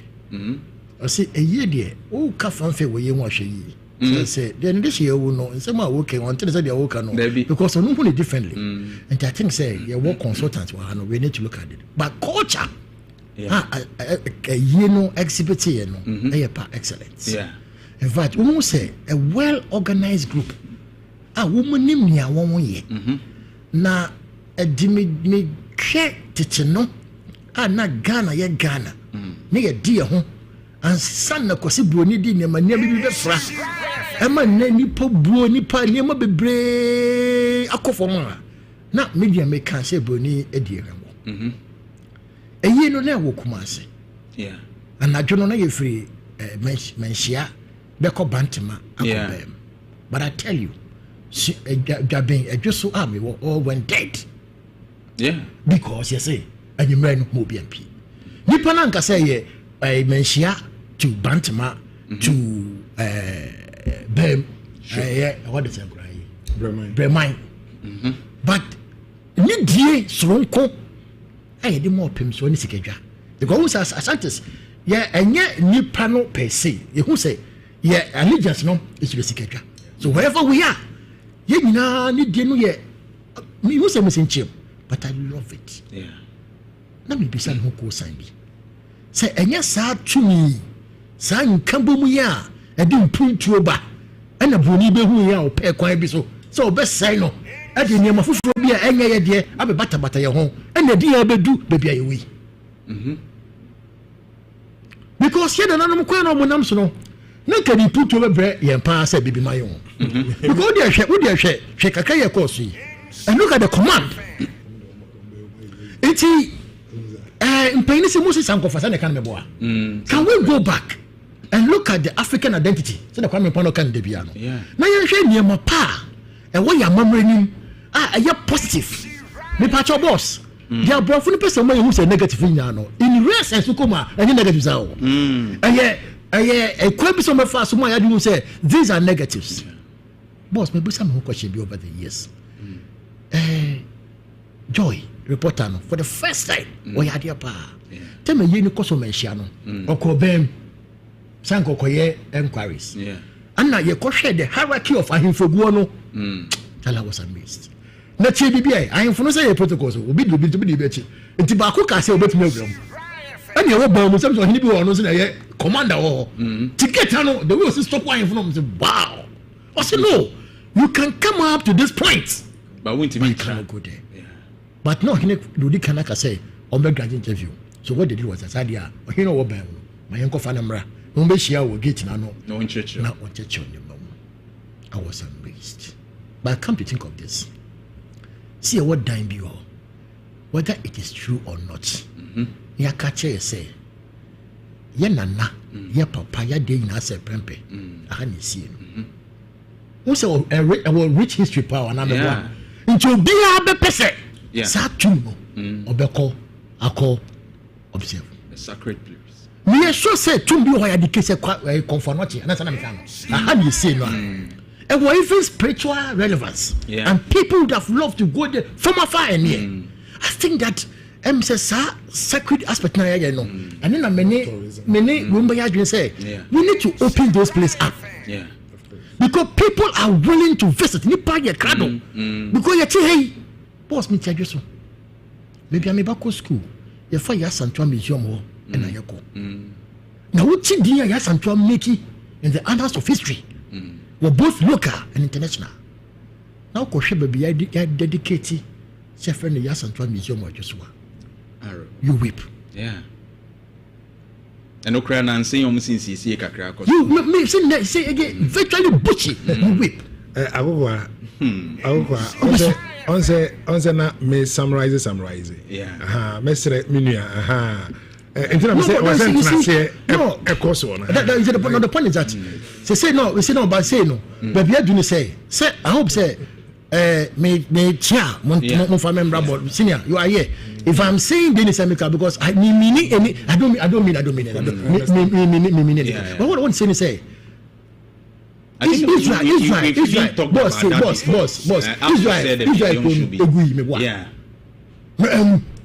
and current Israel was a creation after the second World War. But today, every side that we know in the Bible, whether it is the case or not the case, if you go to Israel today, you visit the place. And I don't know, you go for 2 plane free. See a correct 2 miles, you see a route. What are the case? And see, I think that those are the positives. I bet me. If there are certain places, if you say yes, sacred place where people cannot go, we should have some creation as a replica and as a these are very good and because that's your point. Yes, I'm a we cannot go there. The other aspect are very positive. I'm a person in the contemporary right. I now have no doubt in my mind. Say Asantehemaa, boss, the mood one word. Yeah, serious. Now, so my year, and I see here, and I see so many year, near person you be able to be here. And the political leadership, I had we said it here. Say, young man, no. Sure. Now you check how best you bet me a tap into their wisdom. Now, I'm no woman. Yeah. Now, no money, my mom. Now, what's a possible near per quambiso and the human rights and the freedom of speech? Boss, I in freedom of speech. Oh. Can you see? No, you see. Oh, yeah. Everywhere, thank you. But this is Africa. Yeah, the name dear. Any nyansa. Thank you. Unlike the political space, now, I say, Nana me kasi me chobe say. Me historian. Okay. But Omeka said, Kaneno, na boni ni wiase be. You know the more reason. Yeah. Wo for ba ko doko ko nesika, obakuma sia na obaje plot. O se big company as abo se to so miensa, e bia 90 rooms. Yeah. No for se bia fukuto mo oba. O baby a okoso. It's not Mobruno. Sir, I need to survive. I need to make it by 18 years, by 6 years. Yeah, mammy never toy. Mammy 4 will feel back. Obia no Biani, yeah, Pedro Media Cane, Nadia Cane, Niakodi, whom I'm quite later. You Mammy does quite a may. And your mammy do a full so by saying your Mabiani. Look at the love, it's in Kabumu, sour done right from the word go. We see the togetherness. Like joke. Because he Boniaba. And self-contained, and I'm a boy. And then the 3 bedrooms, and I'm a boy. Or no, the back on the mother back who gets some back when I'm a boy. Yep. It's a inside. You are two all a home. At the Nadia said, go so. I'm a camera be only mobile, only more if you're for and go. Gradually yet. Yeah. Fiber. Oh, 2 for tribute to Mike Omakian. ohu oboni ma mensa ohu queen mother ohu senior sister one who saw the link no who a leader 3 things a queen mother, a senior sister and a leader and now emphasis on Minya Penini, the love that we share kept on reflecting every line because of the bond now initially and I think say Sankofa a year way and other things again media man penini and the kasa you see me observe one thing na any loose talkers who do some interviewer you see no Asante yankawe yeah too full so what went here yes I'm kano yankawe who do I see yankawe that is the wisdom and you say bien one no kati beka. And another time you say, "Who are you watch them?" But because we are mistaken. One no pape as a matter. The youth of today are they emulating some character? And that is why I was saying, "Yadi, eka yenema your civics, your culture, your BBR, until your curriculum no." Penny because over the weekend, and I was say, why are business students so? The business me that Bombo Bodimbe. John Rousseau, Adam Smith, Sankofon, who lived in the 14th century in the world. We now have the Dangotes. We have the Pierre Guest. We have the Ibrahim Mohammed. We have the contemporary today. I prepare your call. Friend say, they know a year back. What is a year? Kumasi, I'm not on the bar. Your panel were free. Or such a funeral or service. Okay. It's a great man. Who said that? I say, I feel about power. You now, it's hard time. A lot of business people. See, but documents are for no. Say, in this harsh terrain, a crime by some fire day, a making survival. Not a chairman mission because only a contemporary, only a survivor in this very difficult environment. J.J. Rousseau, Adam Smith, Mumbo Mami. And this is how we do almost settings different. Almost settings no. I think say. Thank you. Yeah, Papa of Salute. Yes, I can remember. He worked at NASA and I'm a very great engineer. In fact, two schools are here. And we learning. No, you see, limited. No, but if they are limited, but must include. No, we understand, but it seems like you ignore that's the point we want to make. We are ignoring because the Brino across society local ones now they are not. Valued so much than say almost citing other. Theory from other countries and people. What has been written about because names are say Troy anyway. That's the point he's making. You will be super steady who say Masha Kennedy Japan from the year 2000. Who impact our making. But say ni pakrono be hwe saa de na wahu no so e de atro bibi a present e be just say enye theoretical enya de ye written and then what just say we should have a deliberate attempt to look at the plan say me can na obibi mu was me can say we need to sit because we nipa no tourist no but then you should have something thank you you see I agree senior what you say man me can many argument but now me can say history about Jantuah history about Nana Prempeh history about the Sunday Kingdom is known everywhere and about me now most of our history crowd bro fi na try thank you it's oba boss o si Ghana ha no see Jantuah na what is ni bebre no or pay bibi gidi ehu wono ho a question say okohe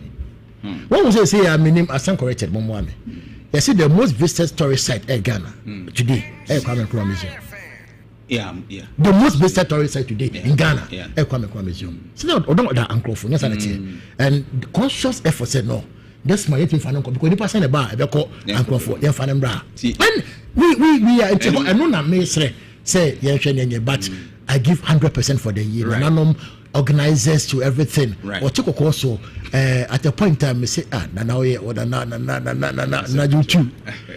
Also, my you will say, really? Yeah. It's in the full number. Yeah, sure, and I think, say, these great men, they are institutions. Your document of Mobu Koho, Ecosia. Mamifa last appeal into. One day, Nana, me body and I'm a boom. Who a media and pennyful, young company fool. Echo Chiana Novia and media will be free. Can Nana once a while make me a very say, I'm representing the chair about thousands of Mikumas for. What register? Because if you know, but something like that, we want to go and just shake hands. What kind of Nana appear steady? Ogochia, Ogochia, no, Mr. Michel, say, you can't be calling me chair no more.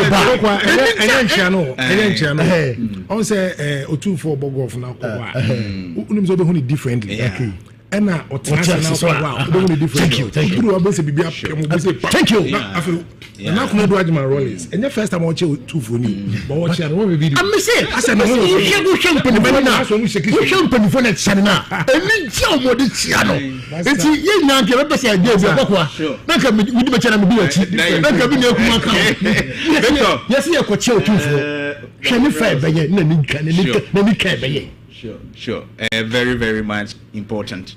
Say it to me, Ebanesa. Now, I was now joining in Show 104.5. We are Kukurantumi, you may dinner with Suawutino. Dr. Yeno Echino Nayesha no ma, you bet me a senior dear Freeman, of course. And Penifuaka Canoma be brave, bet me I and your boy Victor. Your experience. Sorry. Senior. Mike ni kakra Isuta kwa mabe poso fonso so a omo etie the title ye minu alasa obe poso ni opoku. Okay. John a won suta. Etino akokwa mamenchia etiefo mutie. Title mamimfa nchia sonkonko suta kwa mabe poso. Right. Na menchia omunyina isanse anopai de me ye sure say dodo na etie ha. Ni title minua alasa a obe poso. Osu tie pa. Right. Ene opoku John nyina mechia obia. O hwe nanu free joada besi ne ya wada so a. Okay. Se ne minua mpanimfo aka no. Ade ana eye a sebe abusua wo mu ade atopa na eben ye be the royal family wo mu se ye Ghana nyina ne Asantehemaa nyina. Nanso ofa eye the royal family sebe yura edi animu na a sorrowful mode. Sure. Very sorrowful. Who say yes, it be men sundie. Nanso so at a certain point you could see say it had dawned on them. Oye hu hwea na enye ye. Nanso so yen ya ye tie akire ne ye hwe ye ne ye ko bi no. Kire mpanifo di ka kan. Me wo na bibi gusa me bisa me ho say so if we have all this. The intina ye allow kwesi broni ma obey infiltrate a system no with all these things. Na so look can be look ade bia kwesi broni de ba ya ene abeye concern guye ko a etwen ase no existed before they came in different forms. Even our governance system, this governance system, any the various you can say and chichemu ewom say legislature hwan uko yen traditional settings now they exist. Yeah. Ministers are here for any home chairman. They all exist in our system. Uko himfie ni a company for omu didi bibia no from Sanahini na finance minister. Ubata Asante tradition mu a ye wo benkumfo ni nifafo. Uhwemu ya is more or less like the same structure na ye wo as a nation no. Districts and regions. Enya no ni the paramount CC. What did they mention? Nti ade bia ye no it existed. Uko judicial system nim ekwan ye fa so di asem uko ye traditional setting na ye in a better form.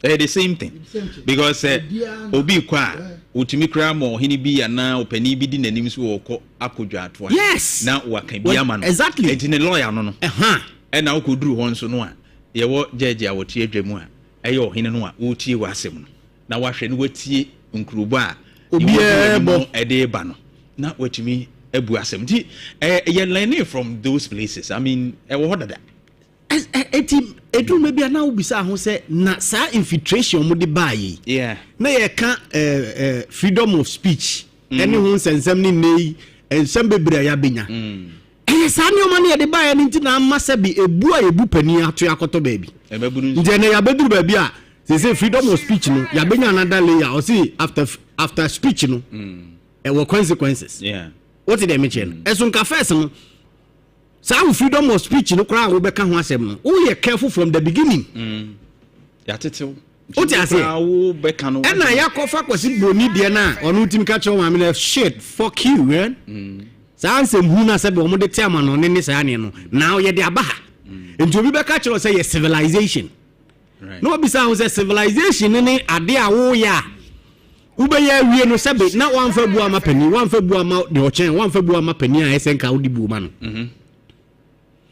ba nia media me fi say ye nyina yesu afri ayewom eye nkabo mu a ede bae look efri juada besi eye ne ya wada o hwe the whole country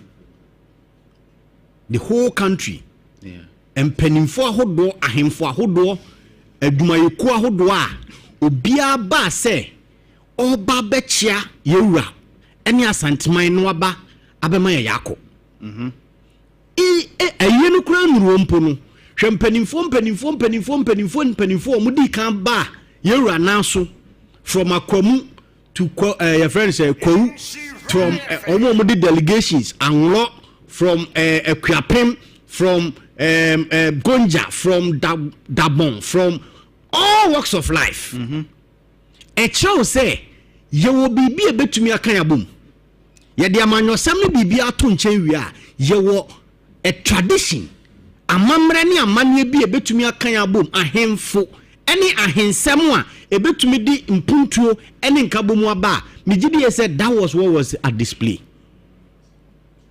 na ohwe senia enipa eba ye so eba be hye mu kina ene obu a sebe ne yewo ede masikadwa na solo kan sembi and it is perfect enye about nipa sebe o odi ani mu na yehwe nemum the allegiance is to the golden stool and you feel say sikadwa kasa emfa ho ni nya wakasa no sikadwa nya kasa esa sentimentie sikadwa enya kasa enhwe eya na ye kasa sebe freedom of speech ama ho kwama bia kabinti nanu a ye ka se o ya wada obia enfa omo ye adwuma mfa omo adwuma ko form ne ade na wanya sebe benchichefo ni bi no ma start take kan sem na the economic one ye free ye de ma de sebe dakro na ye de kotena fi ne ba mu bia abraba sei na me bisa wa so say e free joada besi ukuada no do they have an idea of the economic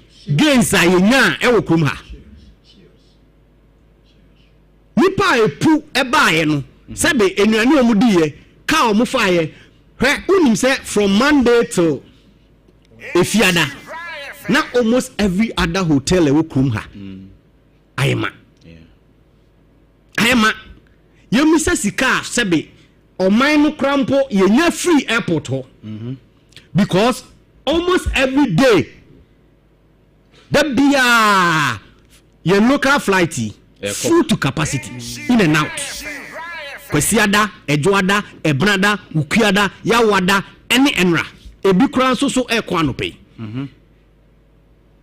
hwe tonton eye the Asante flag omo tonton omo etonton entade asebe ye de Asante ahosuo ene sebe Asantehemaa ene omo agum no hwe the kind of ene omo ton ye unim say some of the companies etsoa omo ne omo ko hostino at the venue omo nnuane ko ho ko je stance omo tonton sebe anonodie bi so many it was like a traditional festival ehun fa so asebe eba eye economic gains are enormous but nyame sre ni say ye mabunu so no ye hwe ne saa ne etie bi no nyese ye hwe ne saa keke na mum ye hwe ne omani bi se de na ye bobɔ so na ye de ya adesuade ama ye ho okay sabe ohini bi wo a wo hwe ne mfie a wadi ene ohini foforo bi wo a ne mfie a wadi a ubehu se bia ne oye ketoa no kra no position on kita no is anana konwa wote so se de ye ka se enchichemu wom no na so che panimu no nanso ebuo soronko a wode masa akonwa ne nti no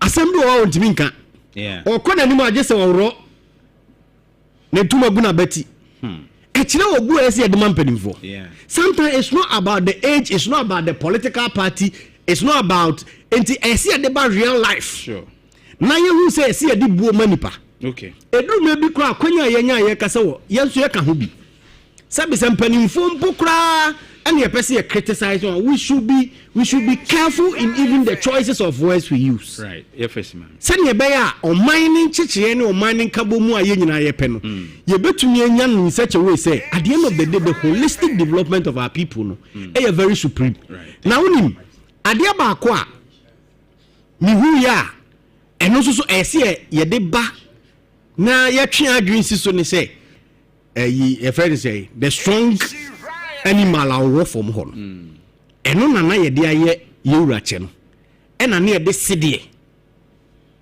e de design ho okay e was significance na e kire ni hu a eye wo form as kotoko hene ena wo hwe ya wada no so a na he was adorned and I said no de e cha na e hye no eye the eagle feathers eye okodie ne ntabra ne ntakra ena na ye so dia e ni supremacy even in the air nti ade bia no ye bia you realize say e wo cultural significance e say ye hu ne de yesua ne ye di ni dia e say de ma ye mpanimfo ya hemfo ene mpanimfo bia ye di dwumadi ase o munsa na se betumi akoso so a e say shase afri baby right na se ye betumi aye ne sha yen mpanimfo a ye wo ene unim sa amanyosem ni sa ne oman ye ka hu bi pa na yama ye du baby a ye du go wahra mo so na mo man akwanya e ma se be ye ba ne omanfo no be di nkita ho betumi aka se mepi no ye ne nya sa akwanya ye ba bia so a ye ne no en no man bebre kire se ebu a ye se ye di ma ye mpanimfo na akofom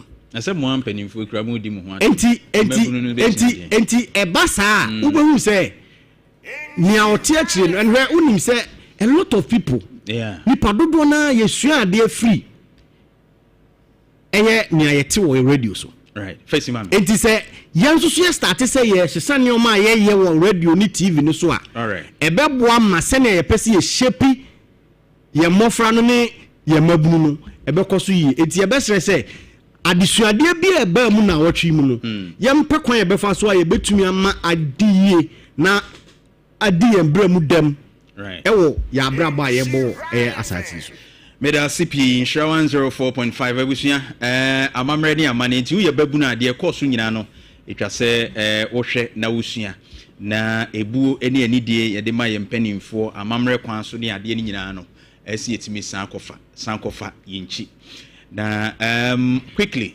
ye be ko galamsey nsem no so ne ada matters na mamemo MC for takwa insuem abaso pa you see oh yeah district chief executive be kan takwa asem se bunsa river no se do mosi ekọ tena so adidi mu ama nsuo no chese de aye no Ghana Water Company si wo ntimi kura mpompi nsuo no ma de hye wo ho biem ayedene and quickly no DC no ankasa tisi mu a no mo hyehyɛ see no your video no ye restricted inti ntimi yi video no nchro ba hwɛ the action of this chief executive and they said na omo mrantia na di na chi and obi de the na ba wa hwa na mrafi yes see a friend no mete set da ban see a quills na kotoko mete okay yes mete thank you iti the DC anamo awatu Ebenezer Kobna honorable Ebenezer Kobna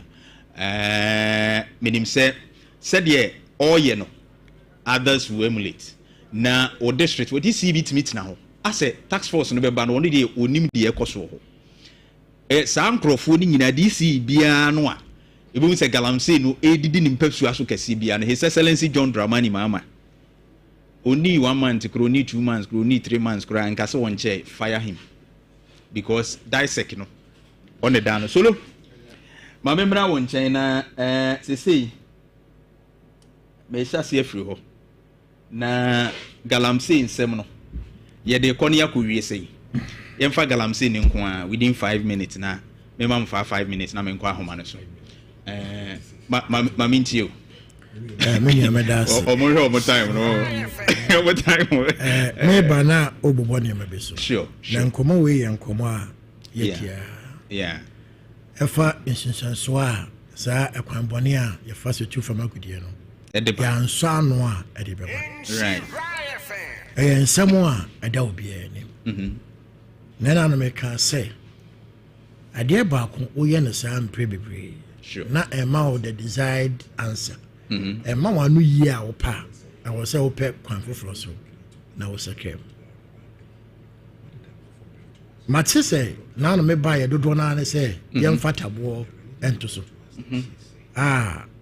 Potocas Amoka say, we should put a temporary ban on mining. I go quasi a be dabwa.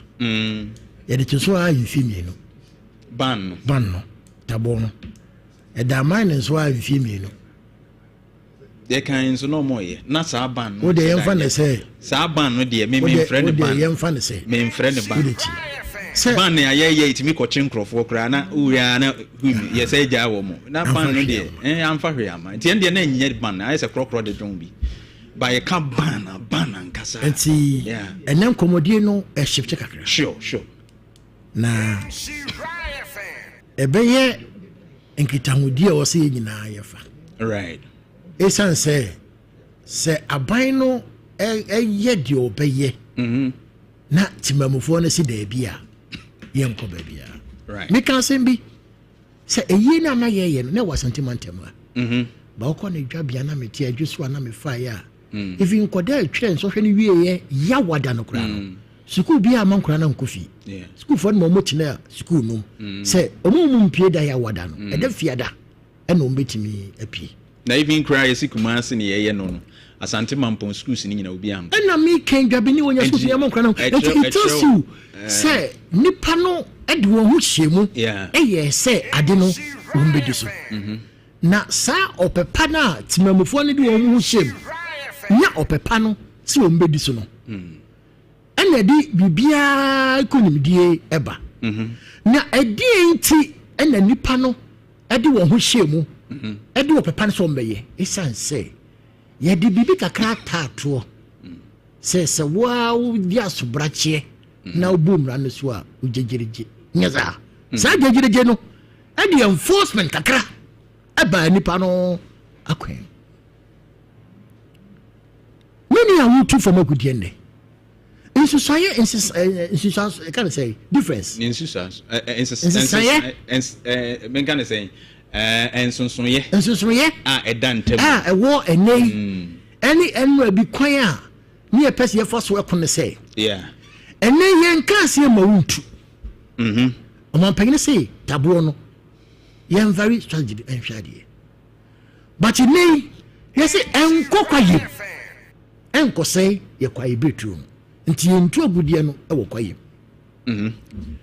ukokwaye mu a ujejereje and they say, yen shoo ni na entu agudie no e won shoo no na entu no e wo kwan ho that's all that suit na make it here enti ensam yensa mabobo so yi wo obi a wotu fam agudie na manfu akon ntato na yenye de friend no responsible mind he can say wo rutme won krata wo so didi djuma nanso onye no kwan paso a ebe nsunsanso no ebe ha wo man no enti za ne mam yensen enye setimomfo ne tie no mu yese ye nkokwayem wo mu yese ye ntunu nsuo so wo mu yese ye ntunu kwa ho wo mu yese ye tuwe be kata so a temporal ban and nipa bebree na e call for no will not be in place.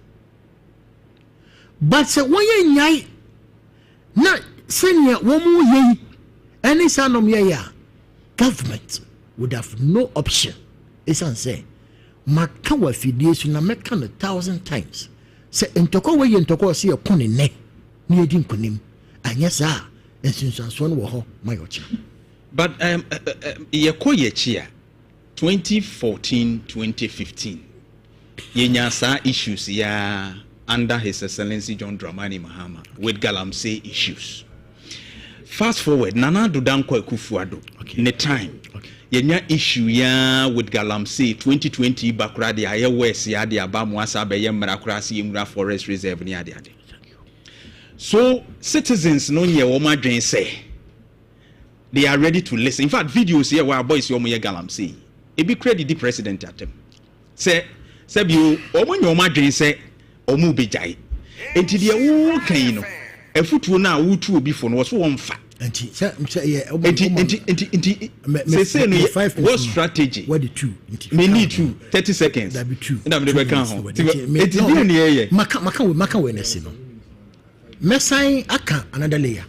Esan say enkomo ye di yan se do imoro kota ne mani agi amidi san komo. Right.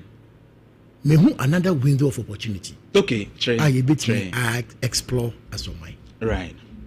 And sase no a ye tu sa efema gudie nyina. Right. And sase no e nananom de.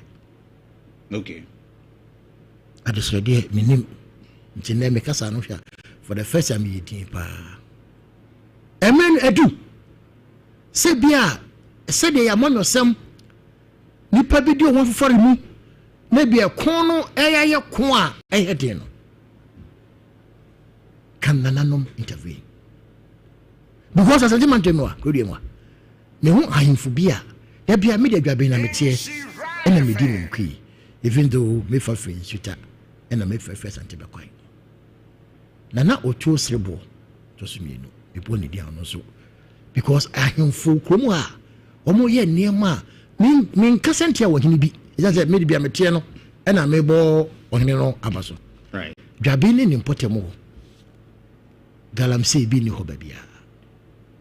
Eshan say Nana ka say one penny man kro na wo dwabe na tata ho nyina no ye ntu for magidem babia and akokwa ye adwuma enunti ye be sad said because be edu all hands must be on deck. Okay. To fight this fight. Now to government. Abaino awasudie enti abaino edi niam agua kwam na ma 2 minutes na niam abaino di akwam no must yield results. What can we hire me there? Say we have done this in the past. I yield the results now. Say ya add different layer and only there but me layer minim sem penivo die mi a anka be say can we have a dedicated court called a mining court? Some emphasis on the in the offing. Thank you. Trial will be that swift. Nipa ni be hu say o mine se menya ko menya no menya sa na se wo ya asotwe wo ho titimamufo ni begin to see their prominent people in society wo mo ye niam ni zo mo ye are being tried legally and prosecuted. Ye do wasam e wo kwan paso na wo mine e twe wo maso a me tidi say that layer must be also ye de ba in 10 many. But according to his in between the time John Dramani Mahama, the people we are arresting and the people we are even trying to prosecute, they are not the problem. He feels no, we have said this. But you billions of cedis. Every mining site as an owner. And are we saying we don't know them? Currently. No, we why? And why is arrest no? That is why by information, concession, we are not even arresting some of these people. In the past week, me who say actions all over. I'm a wa unia penny erasis bo abaina baso. But I'm saying say We have seen this over and over, and there ought to be an approach. Okay. In the in-between time, right? So, Act 1-246-2462. I'm a makwine. Na ye two former good year. Ewo forest no. Abanema ye honya ha. Na sa emrano ye free ho. Right. It should be a gold border ya set no. Me pamia Sameja feature. He is doing a yeoman's work. Right. But say no a panacea to the problem. Quickly, near why I shall see one film ko ye yoko umfem ko do. Na de me person metie, me senior me ka say baby. Fesi mami. Me nua be shall see. Obekeka. Na only the obeka. When we say fight no. Baby I do no. Me in my candid opinion. Aban betima ye na famu die nyina. Okay. Setimamufo no anti won ho ase. So we have to mind responsibly. The Almighty baby no.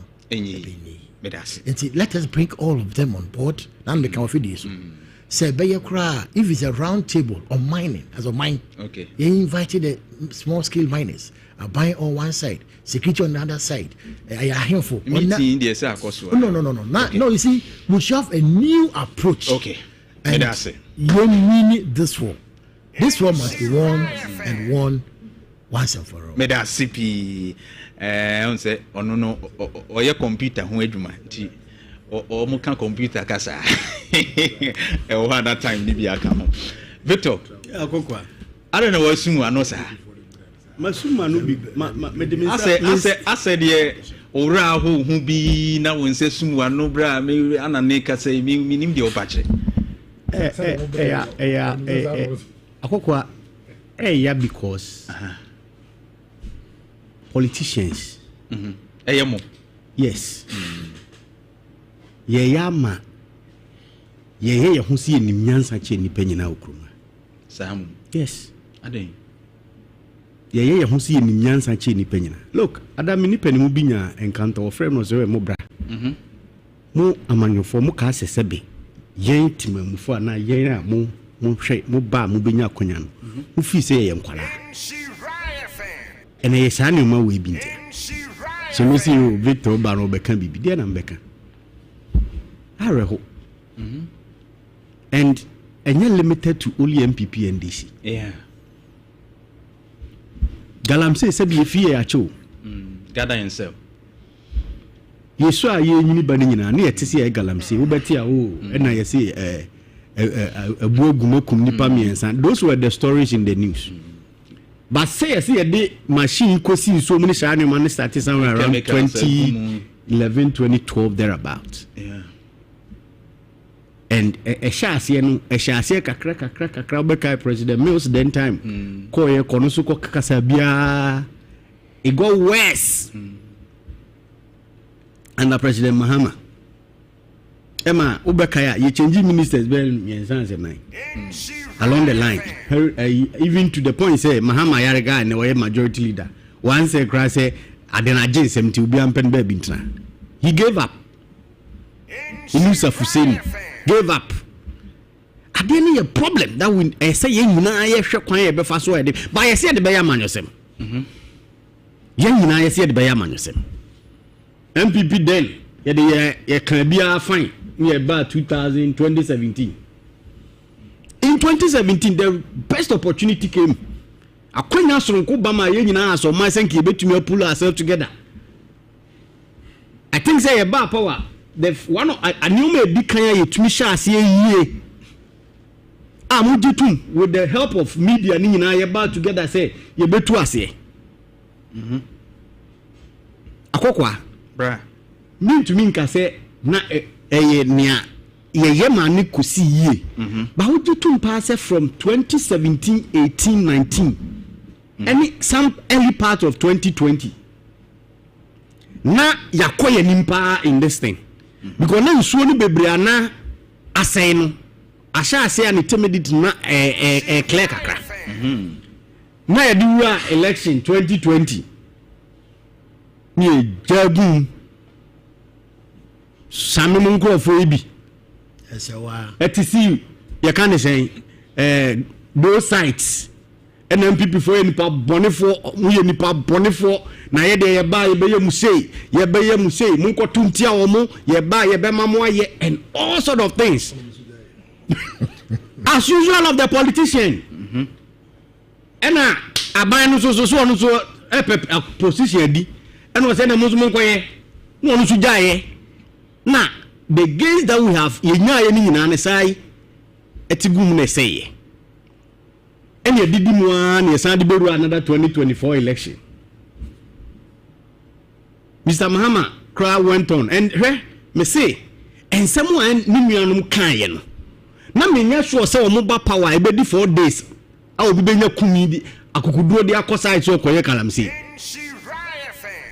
The minister now, on one minister, Sam George, I catch the Ghana for say aban bi person fight galamsey no pepa no anka say nya galamsey ni mo an president ni ka ho otu a o metum de na wo twa atu ase ono ani minister and a good board CEO boni din no o ka kire say aban nya complicita galamsey tu 30 days esi etim di tu ase o man pani anka sa ene obegina radio so say adwuma ni ho enti se be so pe galamsey agi se nya adwuma man crofo yen he told Ghana for say o here for months yesterday na meet any video e o me for isu o say 4 months right ene baby ayedu 4 months na twem 1 week na twem 30 days na twem you will say 9 months so actually will say it's really not about the talking. Ya catch ya see the AI monka the manifesto ko home page ya o si the AI anyway and now near a room me say young politician must be careful see a poor man ya yen say near ye bia is about 2 na ebenya ye can some na be for the 2 ene o ma change baton no MPP for now, no more do omuwaji galamsey mu because of my power no. And no matter change baton on the man DC for no. They've changed the baton. It's now most of our mining site, NDC constituency executives, national officers, regional officers, and Omaju at mine. Please. I know what I'm saying. Most of them are even on phone. On as I make a kwambwa. Now I cry Rastos. So I report it. Say a constituency chairman had the guts to stop them. Say, Omo Galam or if you don't do buy I'm from say, Omo Yasumo Muso Munko stop. Got the guts or no constituency chairman. I've even said it here. Say it will be hypocrisy on the part of the NDC and the MPP for one of them to claim say yeah the because of evidence and the field they. All MPP and DC. Munyina monkrofo gugu. Me see wo mo change baton akokwa. Let's look. Asama America na but before there be untimi nka be brenity. But before you come in, yes. You made some I think some allegations let me put it in that way, contest about Mahama Yariga, which I have the confirmation of that statement here. Yes. In fact he didn't say thank you. Thank you. Say hadie. Mami coach in the West no. Jeff for the atoho.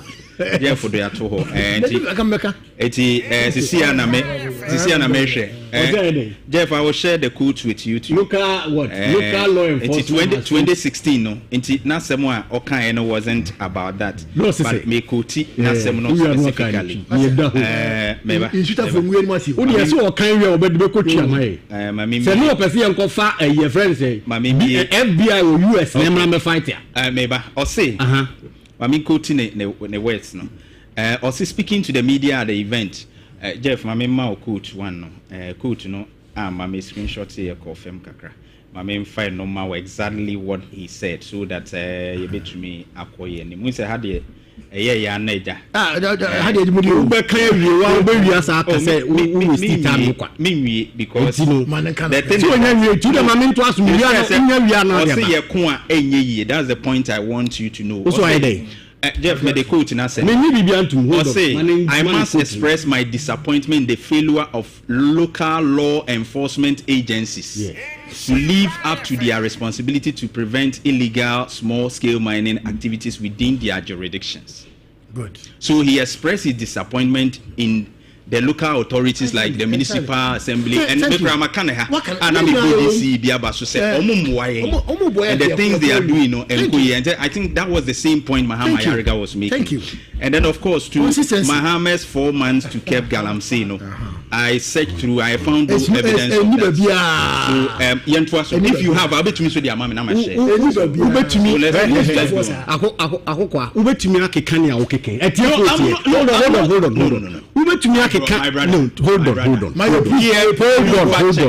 we do fact check. Hold on. So contrary, yeah, you can say. So let's go on.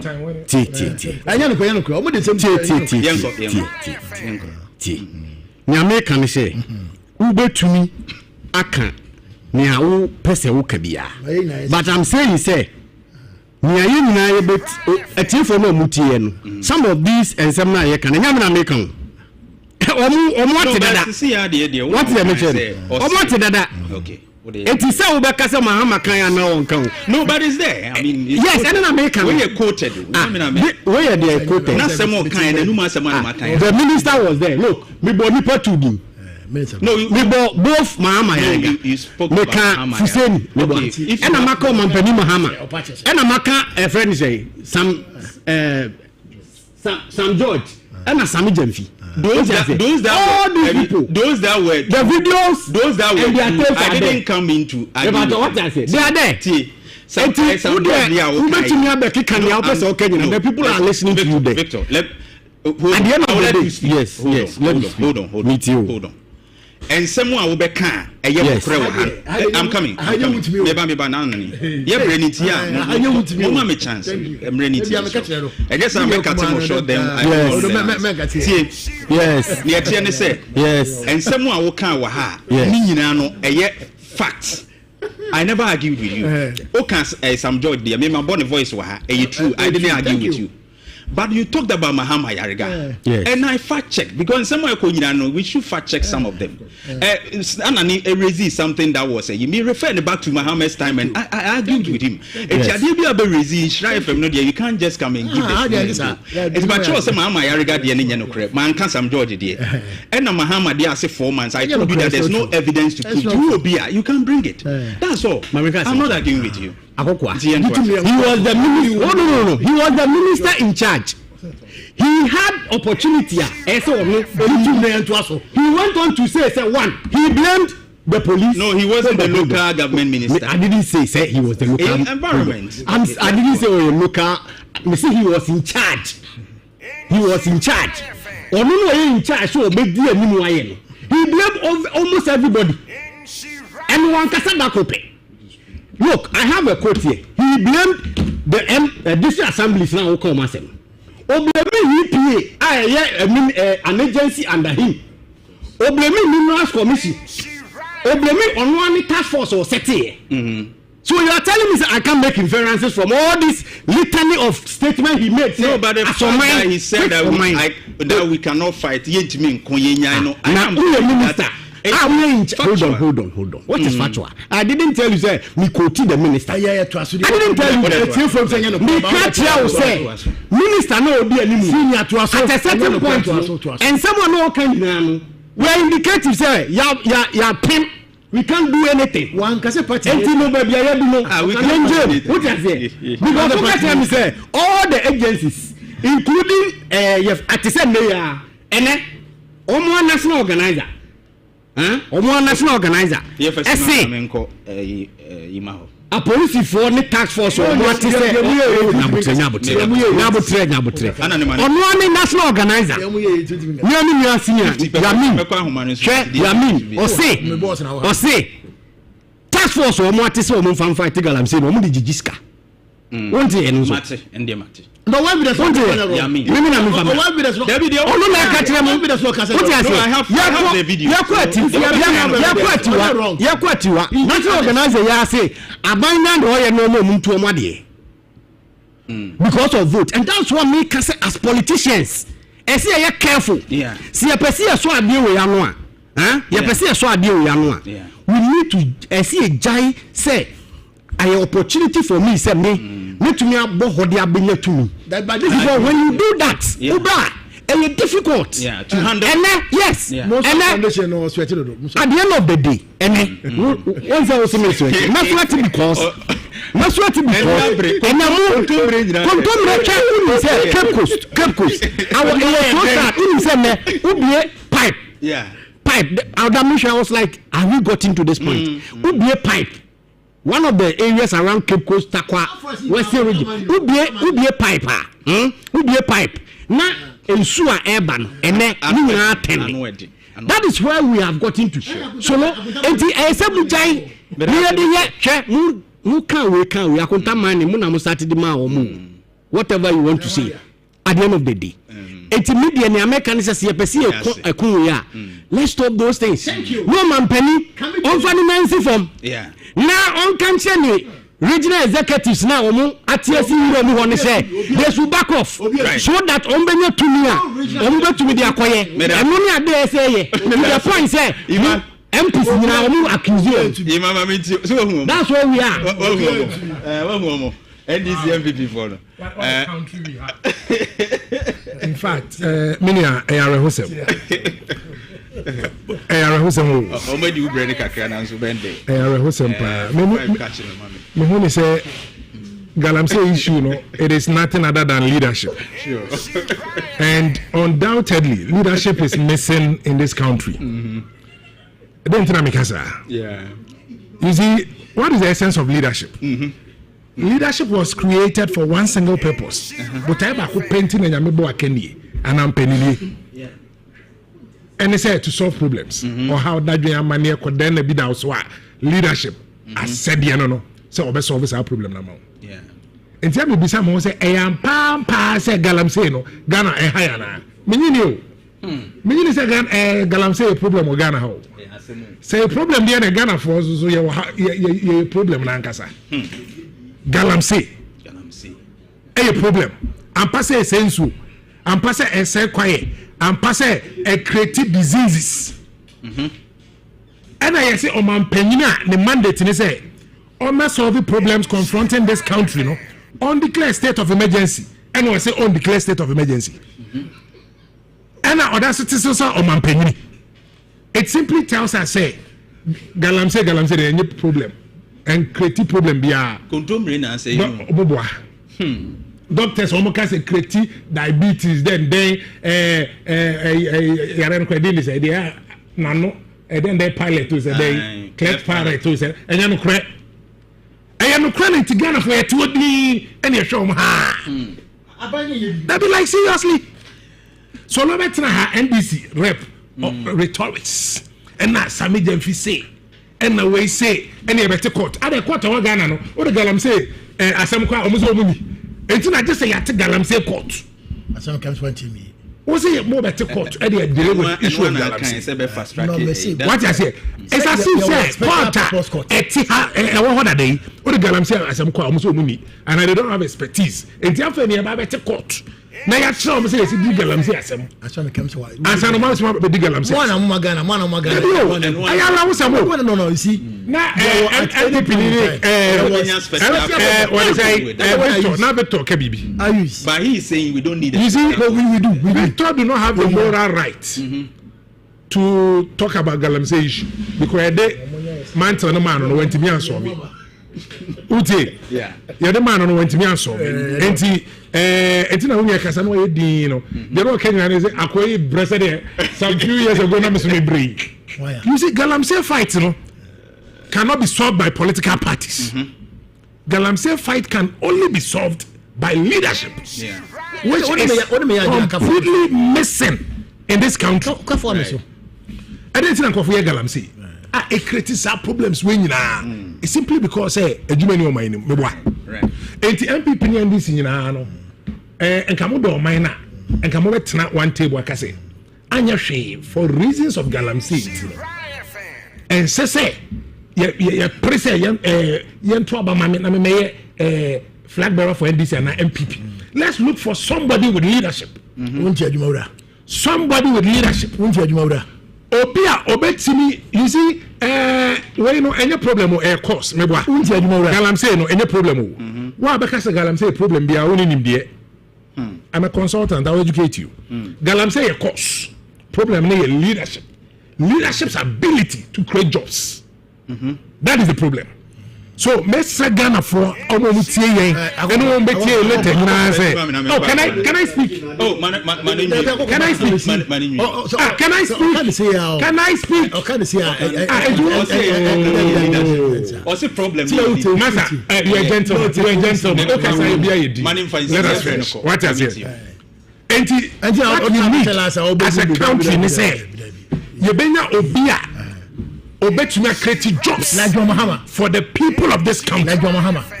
Obetuma create jobs. On record, Domama, a drugstore will be and I provision of farm. What creative? Don't go there. Don't go there. I employ any person. Hey, what I'm saying is, we need somebody with background like your mama. Obetuma create jobs. Okay.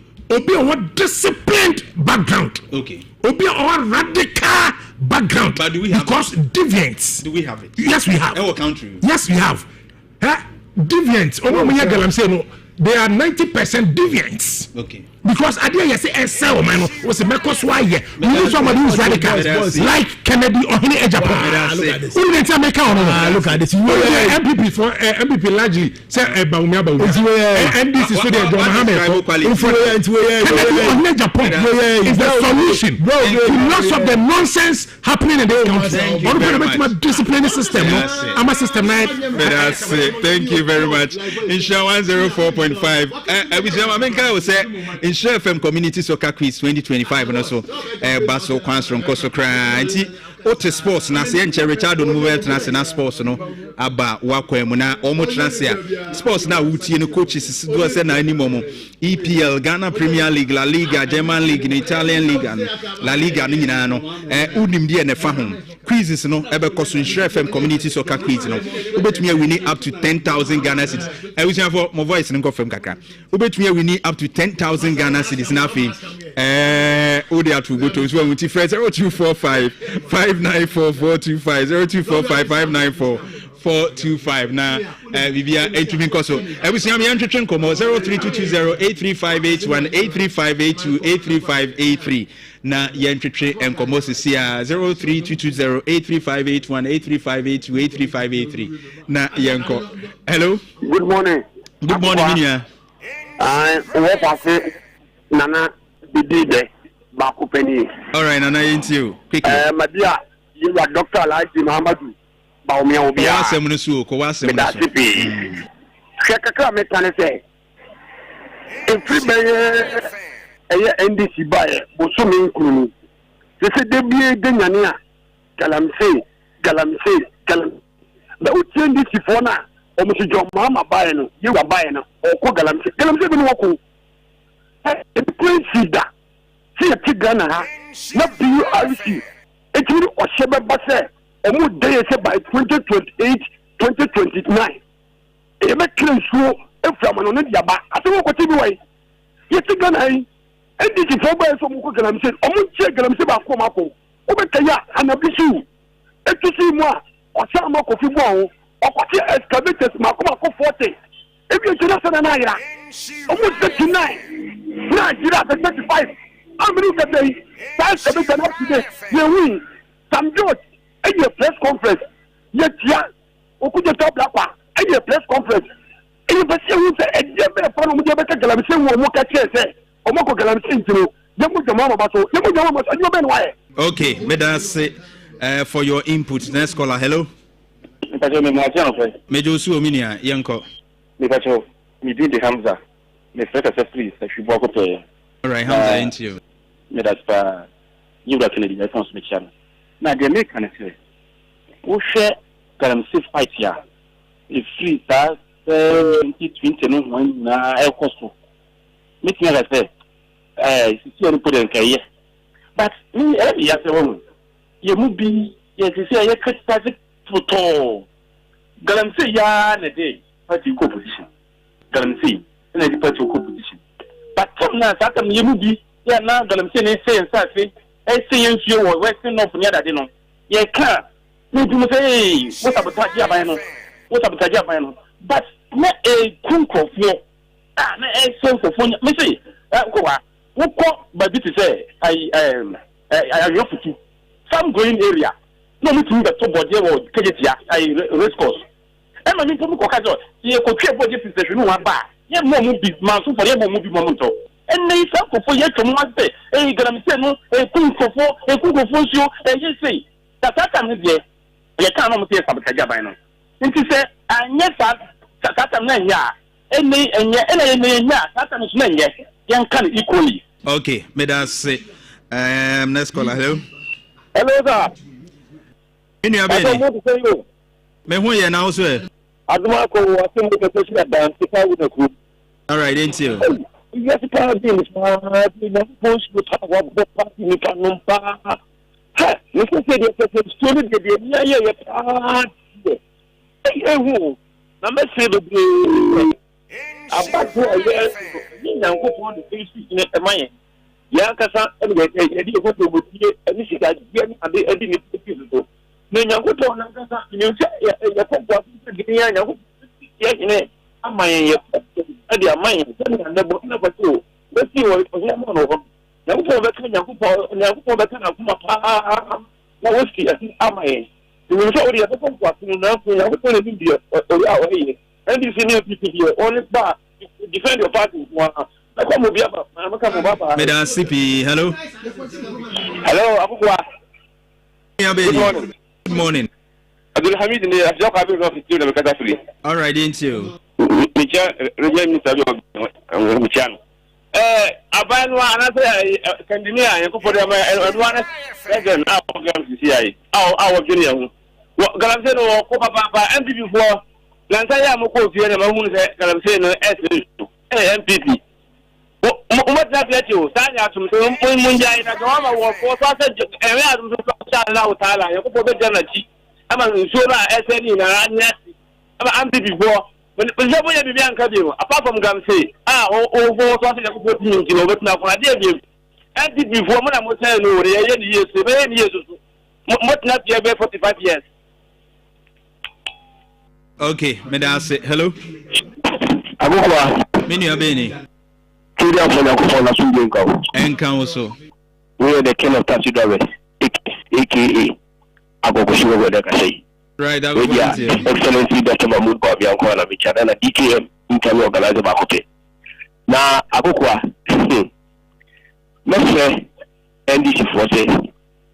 Nyana no na ni wo munti akunya so a woman no tin e ka hwe ya wo muntie na wo mu si on betimi akugalamsey no issue no na akukwa de ba de na dia ebe indition person on kama Ghana fu na ati say enti ano de na no wo mu ye ni de no wo mu kekefo de no mu nyina na ya tro eni kontompo ni na ta ene no wo de data Ghana for sabe ko so buka say okay se wo tie president asmo kan ya say ne try you wa o ka tie say e mo ye sikanti enti sikana do the one boy go tete sikana to do my o Ghana nti usually na say Ghana for nyare Ghana for wu chanye mani na kontia Ghana for di sikanti e get the one mama okay me da sepa yemfa ni nyina mfansia na yenyenko Victor Zidia yeko obechi na final words be 30 seconds oh media me final words and say asoman right see a person fight galamsey you person fight galamsey we need to put the partisan nature of our leaders no aside because and someone you can no NDC for can opposition when no me my about galamsey for no mu ye nyina he ya di akire kra man krofo ahwe wo awo adofo kwa ko kum sebe amankrofo ewe akokwa ankosi bebia ye betumi agese ye nyina so man no ye de na sifom ne de amanyosem to nchen ne ehwe kwan yebetumi afa so a yebetumi aye adwuma no ma me fa akonya so na menchia His Excellency the former Vice President of the Republic Dr. Mahmoud Bawumia nyame ya adom a me gidi se ni national campaign no nyame adom se ya yetumi awie dotiye no and he wanted to give respect to that example shall say this week but because of an internet so hold the ontino nyame ya adom next week officially no all shall say fi Ashanti obeko I think best start either Bunu and is one of them from next week yeah wishing all the best onyama na adwuma yesi ye e wa Asantehemaa mu de bo nchidom no so ya beto aso ne aye dia. Thank you very much. May I say Victor Opokuno no MPP communications team member Hima you see mene Mr. Dr. Ronkuma mo ne yedi nkomo Ghana no say ye share politicians say ay bibia dia dance said they are clueless. Okay. And some NDC for how do you call it? Gay, LGBTQ. As if some mobile pass it. Galamsey, as if some buy baby MPP so any into the end ye she ga monofone mu a papa phobia. And for kakrabia omo modern.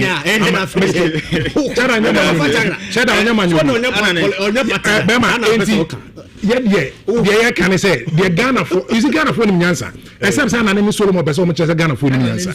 Oko for sorry. Victor Solomon. Emerson Ghana for the answer. But Ghana for the answer. The Ghana for the do na can.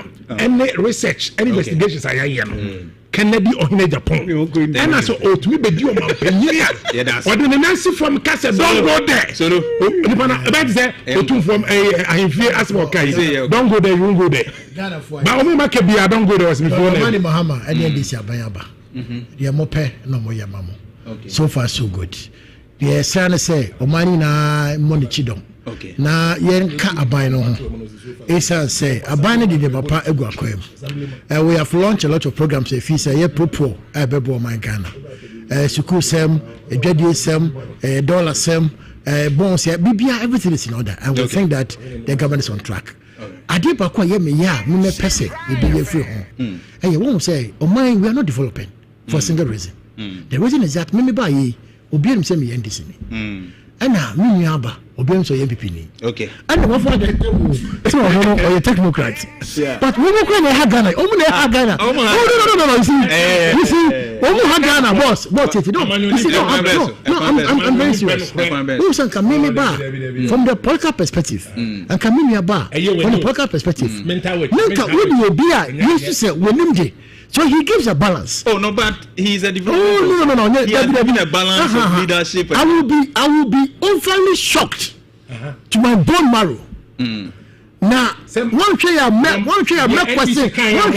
question the development oriented. Say, John Dramani Muhammad Etiakonyaso. Ye mo pay. We kuni our money. No one go to say. How you view things? Yeah, time also. All right, inshallah 04.5. Yeah, time also. Yeah, time also. For a number of years, okay, thank you.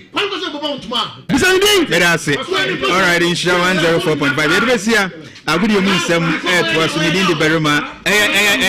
My imo mic nephew. Ijamwa, some beka say ni yakasa Ghana soon konenim. All right, you're from Barima Kofi Dawson, to me from Yakokwa. As an uncle, my team in Nanako Jantuah, Eugene say to this Kakwa branch, Jeff Abwaje, Kukuseku, and of course Jimmy Agla, the general manager Mina. Eka won't be near to me best from Koskra. Solomon and Ashanti regional manager Gifek, Victor Puku NPP communications team member, and of course Emmanuel Ose Jemfi, a development consultant. Omona Oche Womon Kamyami Aduma, free Juade Kono, Ebesanso, Eshia BM, Yame Enkaho, Richard Nuna Pamfo, Etwas, Sharp Power Sports, weekend edition, anyone.